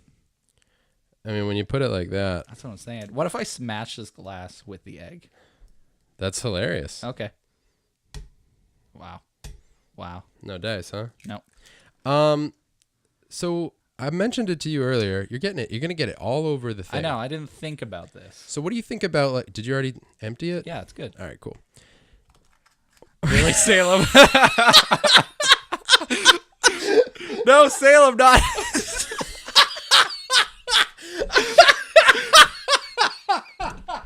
This is it, huh?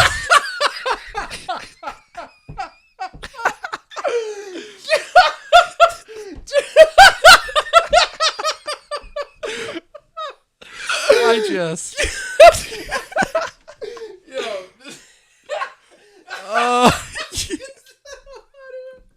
No, not on this table. Go. I guess you enjoyed that. Dude, that's gold. Oh, that's gonna be so confusing if people are just listening. Oh my God! I know you're just gonna start dying. She's gonna do it again. I see it in her Don't. You eyes. stay down there. No, See, this is a new dynamic for us. This is only what, the fourth time we've done live. Yeah. So we'll release this full podcast on our feed on Friday, Yes, on our feed. and that'll be our podcast feed. Oh, okay. Calm down, dude. Sorry, I was just so shocked. Oh man, dude, that was good. It's so perfect because it's like when you see those like dancing videos or whatever, Yeah. and the cat comes up and freaking ruins cat. everything. Cat was coming so- after the egg. Ugh. I started saying something, but I don't know what it was. I don't even know where we are. We're talking about eggs. We're yo. going live. We got some. Yeah, Nate, I'm sorry. Nate Dupont just jumped in and said, I just joined and a cat's butthole's in my face. I'm sorry, man. Totally unplanned. I'm not sorry. That's what kind of content you get from Oh, us. yeah. Who's not going to want to join live after that? You know what I'm saying? I hope the thumbnail for this is not Salem's butt. I'm going to make it. Okay, that. Brett, you go ahead. Oh, man. I don't remember what I was saying. Oh, yeah, I do. Should we just consume these eggs? Yeah. You going to switch it around for a minute? No way. Go. You go first. I don't trust you. I feel like you're just gonna like toss I'm it going to behind pour you. mine on you On while the you're doing wall. it. Oh. All right, same time? Yep. Cheers. Oh my God. Oh my God. That was awful. That was so weird. That was real weird. Oh my God. Are you going to throw up? No, I'm good. That was, I don't know what the heck was going on in my mouth. I don't. You laugh, but I almost couldn't breathe for a minute. Yeah, I did feel a little bit like I was drowning. Yeah, that's what it was. Wow. Oh, man, that's gross. Oh, flavor-wise, there wasn't much. Shout out to Katrina Davis. Uh-huh. Dan, Angela, Celia, Mark, Heather. Thank you for Nate. all these people watching and commenting. Oh, man, that was gross. That was Katrina, I'm sorry I only said your last name, but then I realized I could just go with first names. that was gross. That was gross. I'm not into that. I'm not into that. It at was all. like a I'm not mixture. doing that again. I couldn't breathe. There was no flavor. Felt like boogies. Yeah. Is that It what it was felt? What was that? boogies. It felt like boogies. Boogies. Oh, that was gross. So, did you taste anything? I was trying not to. It just felt like I was drowning. Yeah. My mouth didn't know what to do with it once. Yeah. My reaction was to spit it out. Yeah. Was it just like pure iron? So the podcast isn't usually us just Just eating raw eggs and whatnot. yeah, that kind of just happens Oh, that was naturally. gnarly. All right, can we move on from that? To what? Well, I had a thing I wanted to talk Go ahead, about. please. Ooh, I feel it in my heart. Yeah. It literally feels like it just draped over my heart when it Yeah. went down. The It's still in this cholesterol area. The pure cholesterol. I mean, I eat a lot of eggs. I'm not worried about eggs. Yeah. Just usually cook them. Ugh. Anyways. Don't do that. Rocky, you're wrong. Rocky? Rocky Balboa. I think they actually shake it up, but What's this? what? I don't know. Nate said, "Why'd you shoot an egg yolk?" I don't know, man. It came up, and then we did it. Yeah, and that's I don't know why we did it. oh, Yo, David joined up. yo, David. So here's what I wanted to talk about. Yeah. I feel like I would love for this podcast to become almost completely audience fueled. So us not here, it's just gonna be people talking. Right, like we turn on the mics and then just leave. Yeah. And see what happens. See how the people produce. It's not what it. I mean. Okay. Calm down. I'm sorry. I was getting with you, but I still can feel like the egg. I'm pretty much dead. It's real weird. No, so like if the stuff that we talk about, like I want people to suggest things for us. And I know we've mentioned it before, but I was thinking more about this today where if you're right. I feel like eggs. Right, because the concept of the show from the beginning was like there's just too much stuff to keep up with, too much music, too much TV, too many movies. What are you looking I at? was seeing if I had napkins up there. What, are you going to spit or I'm something? I'm just a mess. Do you need a drink? No, I'm good. All right, good, 'cause I don't have a drink.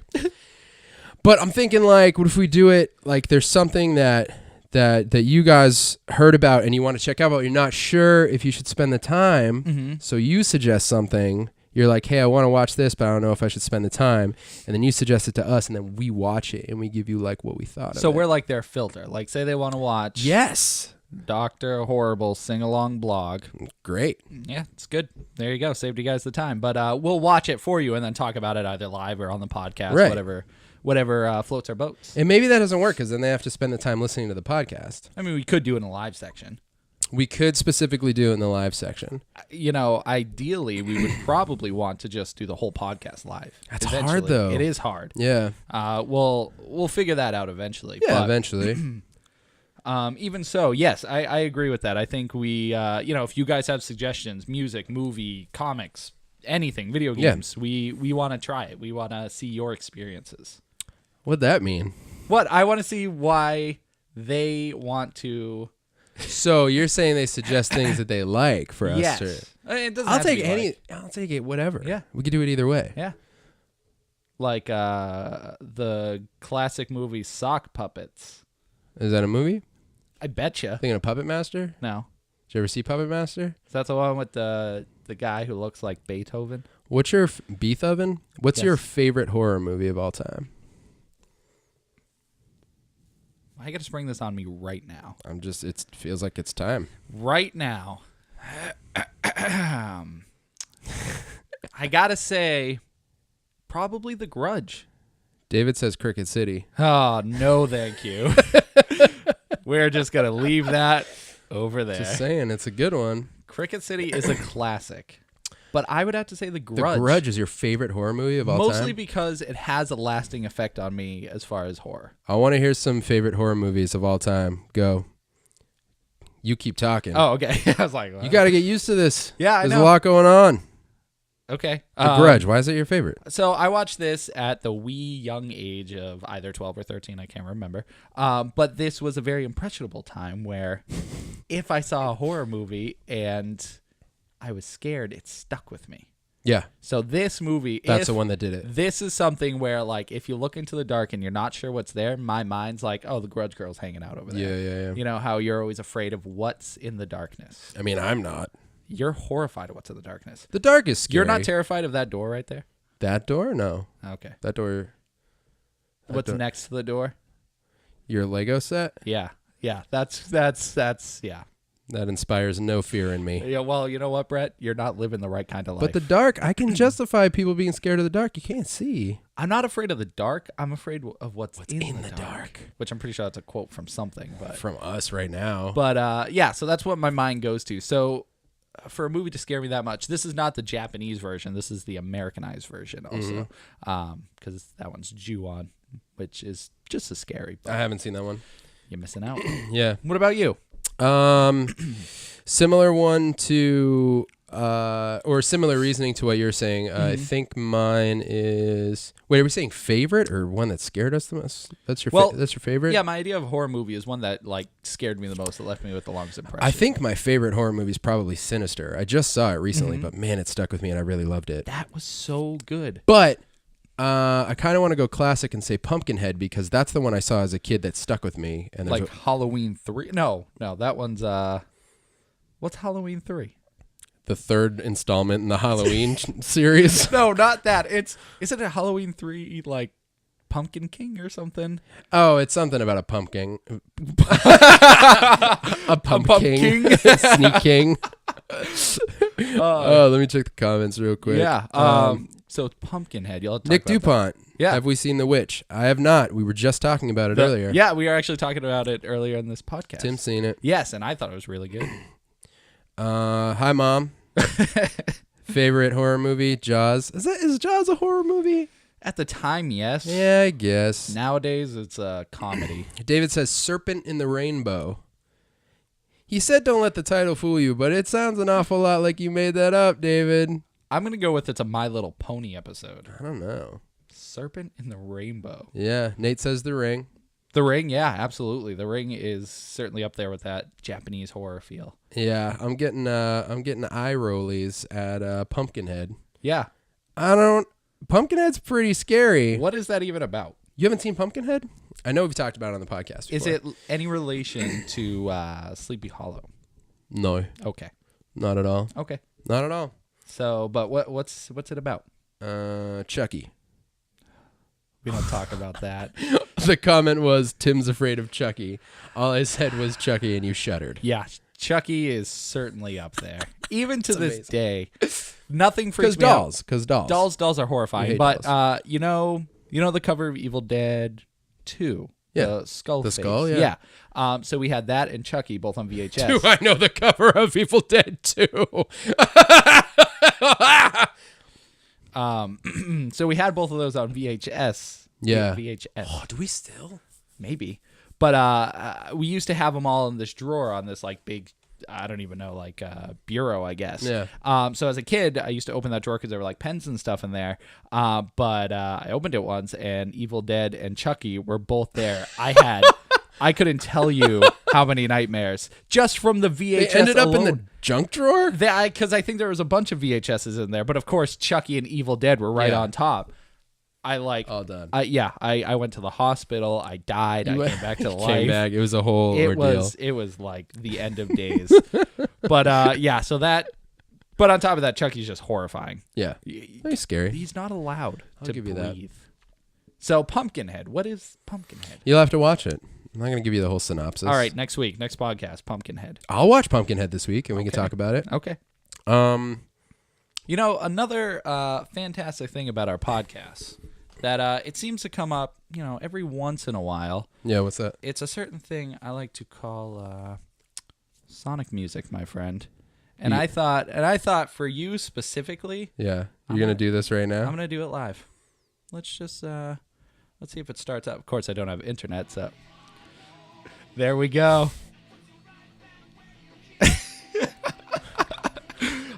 I found a way to make Sonic live just for you. Every week, I always try to pull off a Sonic music. Can it get louder than that? Of course. That's why.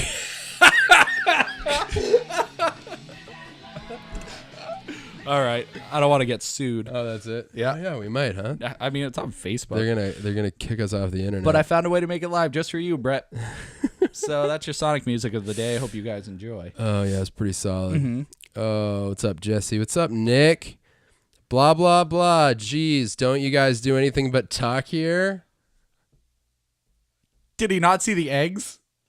Oh, you missed the eggs, bro. The eggs. You got to go back. When it's done, you can see we do plenty more.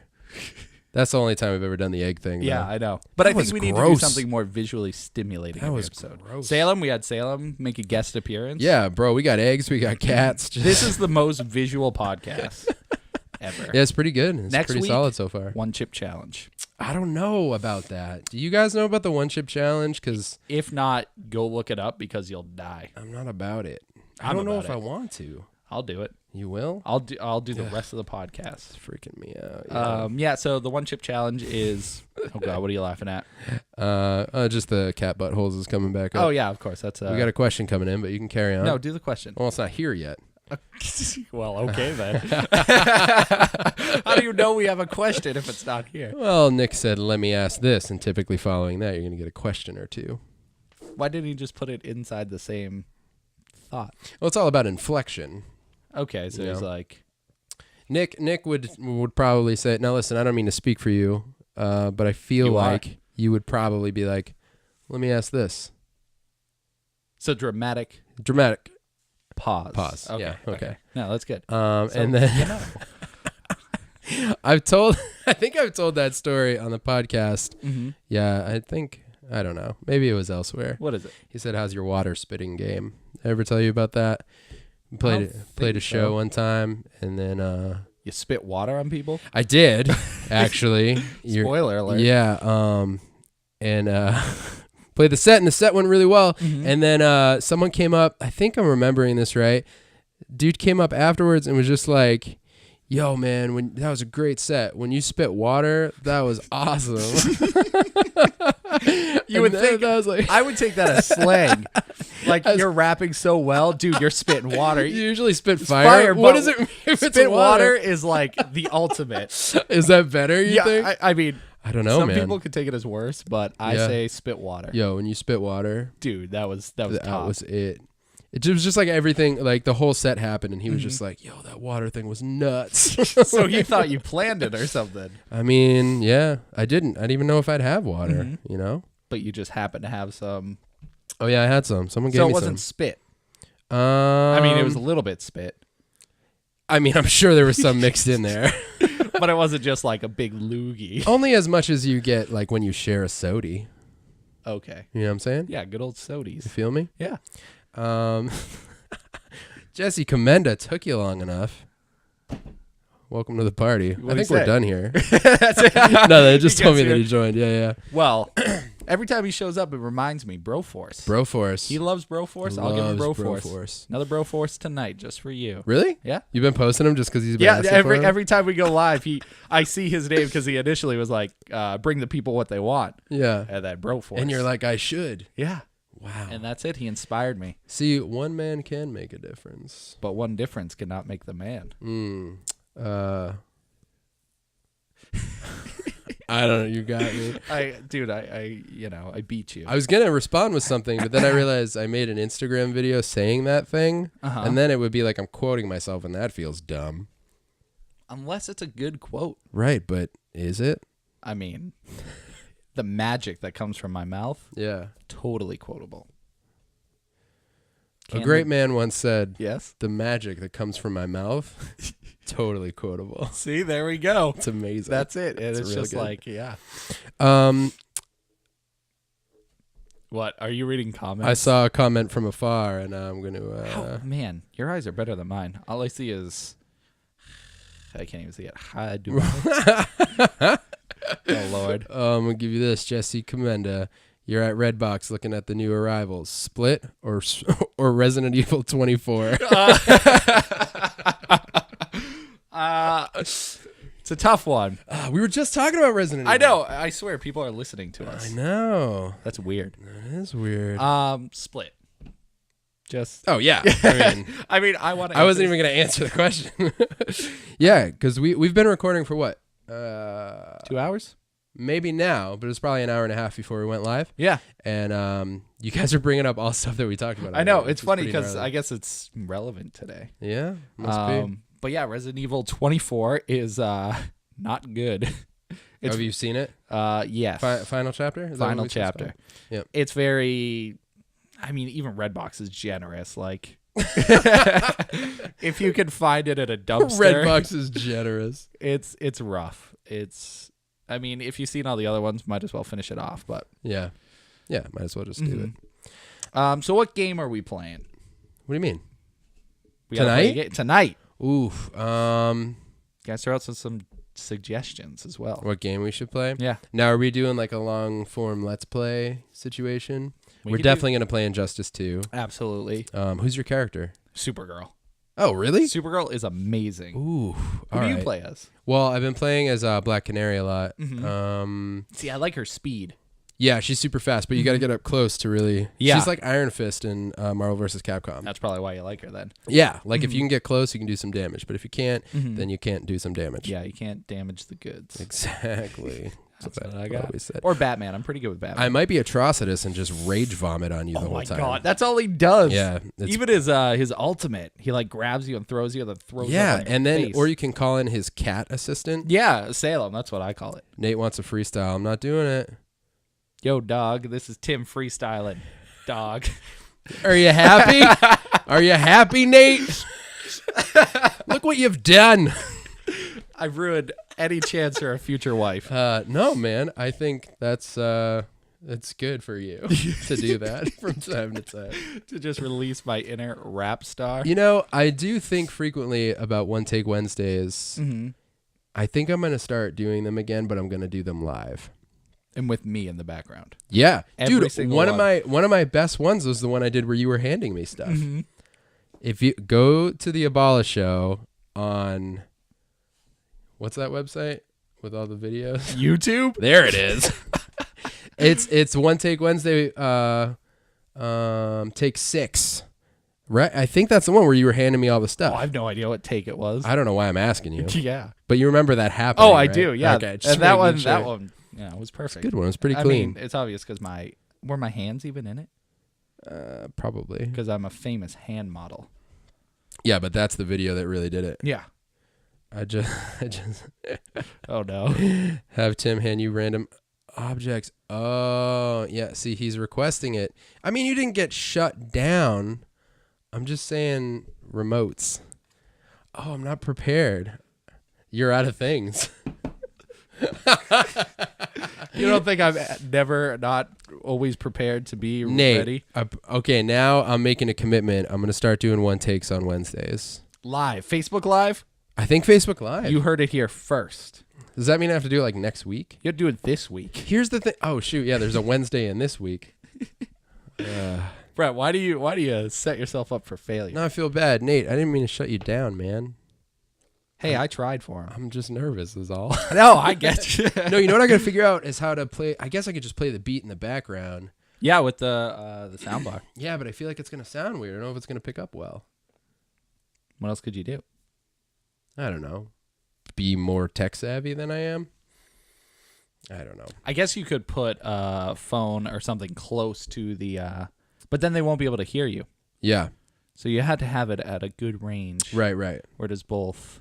Yes, do it live. Nate, I will. I'm gonna, man. I'm committing. That's scary. That's real scary. I'm not committing. Not even that good. No way. I don't even like rap. Wow. JK, LOL. JK. Dude, that egg is going farther. Still got that in there, huh? Yep. So I don't know. Should we wrap this up? I guess so. Thank you guys for jumping in. That makes it way better when there's people here. Yeah, I love the communication. Just the words that people spread. Yes, the words that people spread to. I think so. If you guys haven't, go follow the Keep Up page, and you can. Is it still like on Facebook? You like, but then you can choose to follow and see the posts. Yes. I feel like it's something like that. Yeah, well, you just go to the search on the top and type in the Keep Up, and we'll be the first. No, I know, but on the page, if you're not like following the page. Oh, so you're saying, do you like the page and then follow? Yeah, so that they'll actually see our posts. I think if you like, you automatically follow, or if you follow, you automatically like, either or. Okay. Yeah, I think all I had to do is go and click it. Whatever. And we'll put a link into, not the description, but comment. We'll comment a link to the page. Yeah, that sounds good. Let's do that. Yeah.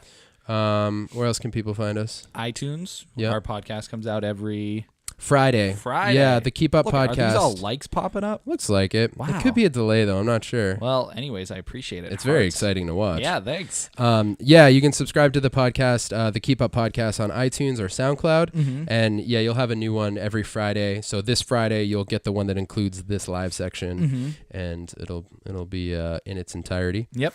And you can also find us on YouTube at the Keep Up VE. Yeah. We're starting in June. We're gonna start releasing all the video podcasts once a week, maybe even twice a week, depends how nice I'm feeling. Whoa. To catch up to the current ones. On top of that, we have shorts. We have like game shows. We have a bunch of things we're working on. So if you subscribe now, you'll get to see it before we get super popular.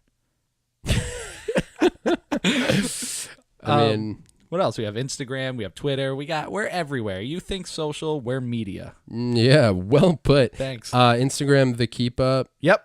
Not HQ. Not HQ. Twitter is the Keep Up. Twitter HQ. At the Keep Up HQ. Everywhere else you type in the Keep Up will be there. Yeah. But Twitter's a weird. Twitter is a weird. Weird. I was just making sure that's what came out. I wasn't sure. Yeah. All right. Yep. You Twitter. wanna? Oh yeah. Is everything still recording? It is. We're gonna bow out. Bow out. Bow out. Oh, I thought you said bow out. No, I don't know what bowing wout is. It's like bow wow, but bow out. Nate was just spamming likes and loves. Well, I like those loves. And Yeah, I love those likes. Thank you guys for joining. You about to? Yeah. This is the part where I leave and Tim just babbles for a minute. Yeah, I like to give you the idea. Like, if you're thinking a thought about unicorns, don't think that, because unicorns don't only go north, but they like to lay down. They like to appreciate the ground as it comes up, and if it's not moving forward, it's not moving backwards. And like, microphones can jiggle. All you gotta do is punch them. But if you're not serious about it, give up. But don't give up on your dreams, kids, because the unicorn smelling the grass punching the microphone connects all the dots like a puzzle. Put the pieces in like a tower. 1, 2, and 3. I only got 2. Folks, stay golden. And remember, appreciate your parents. Ooh, give a special one for the vodka. Oh, and for the vodcast, may you guys feel the force awaken inside your thighs.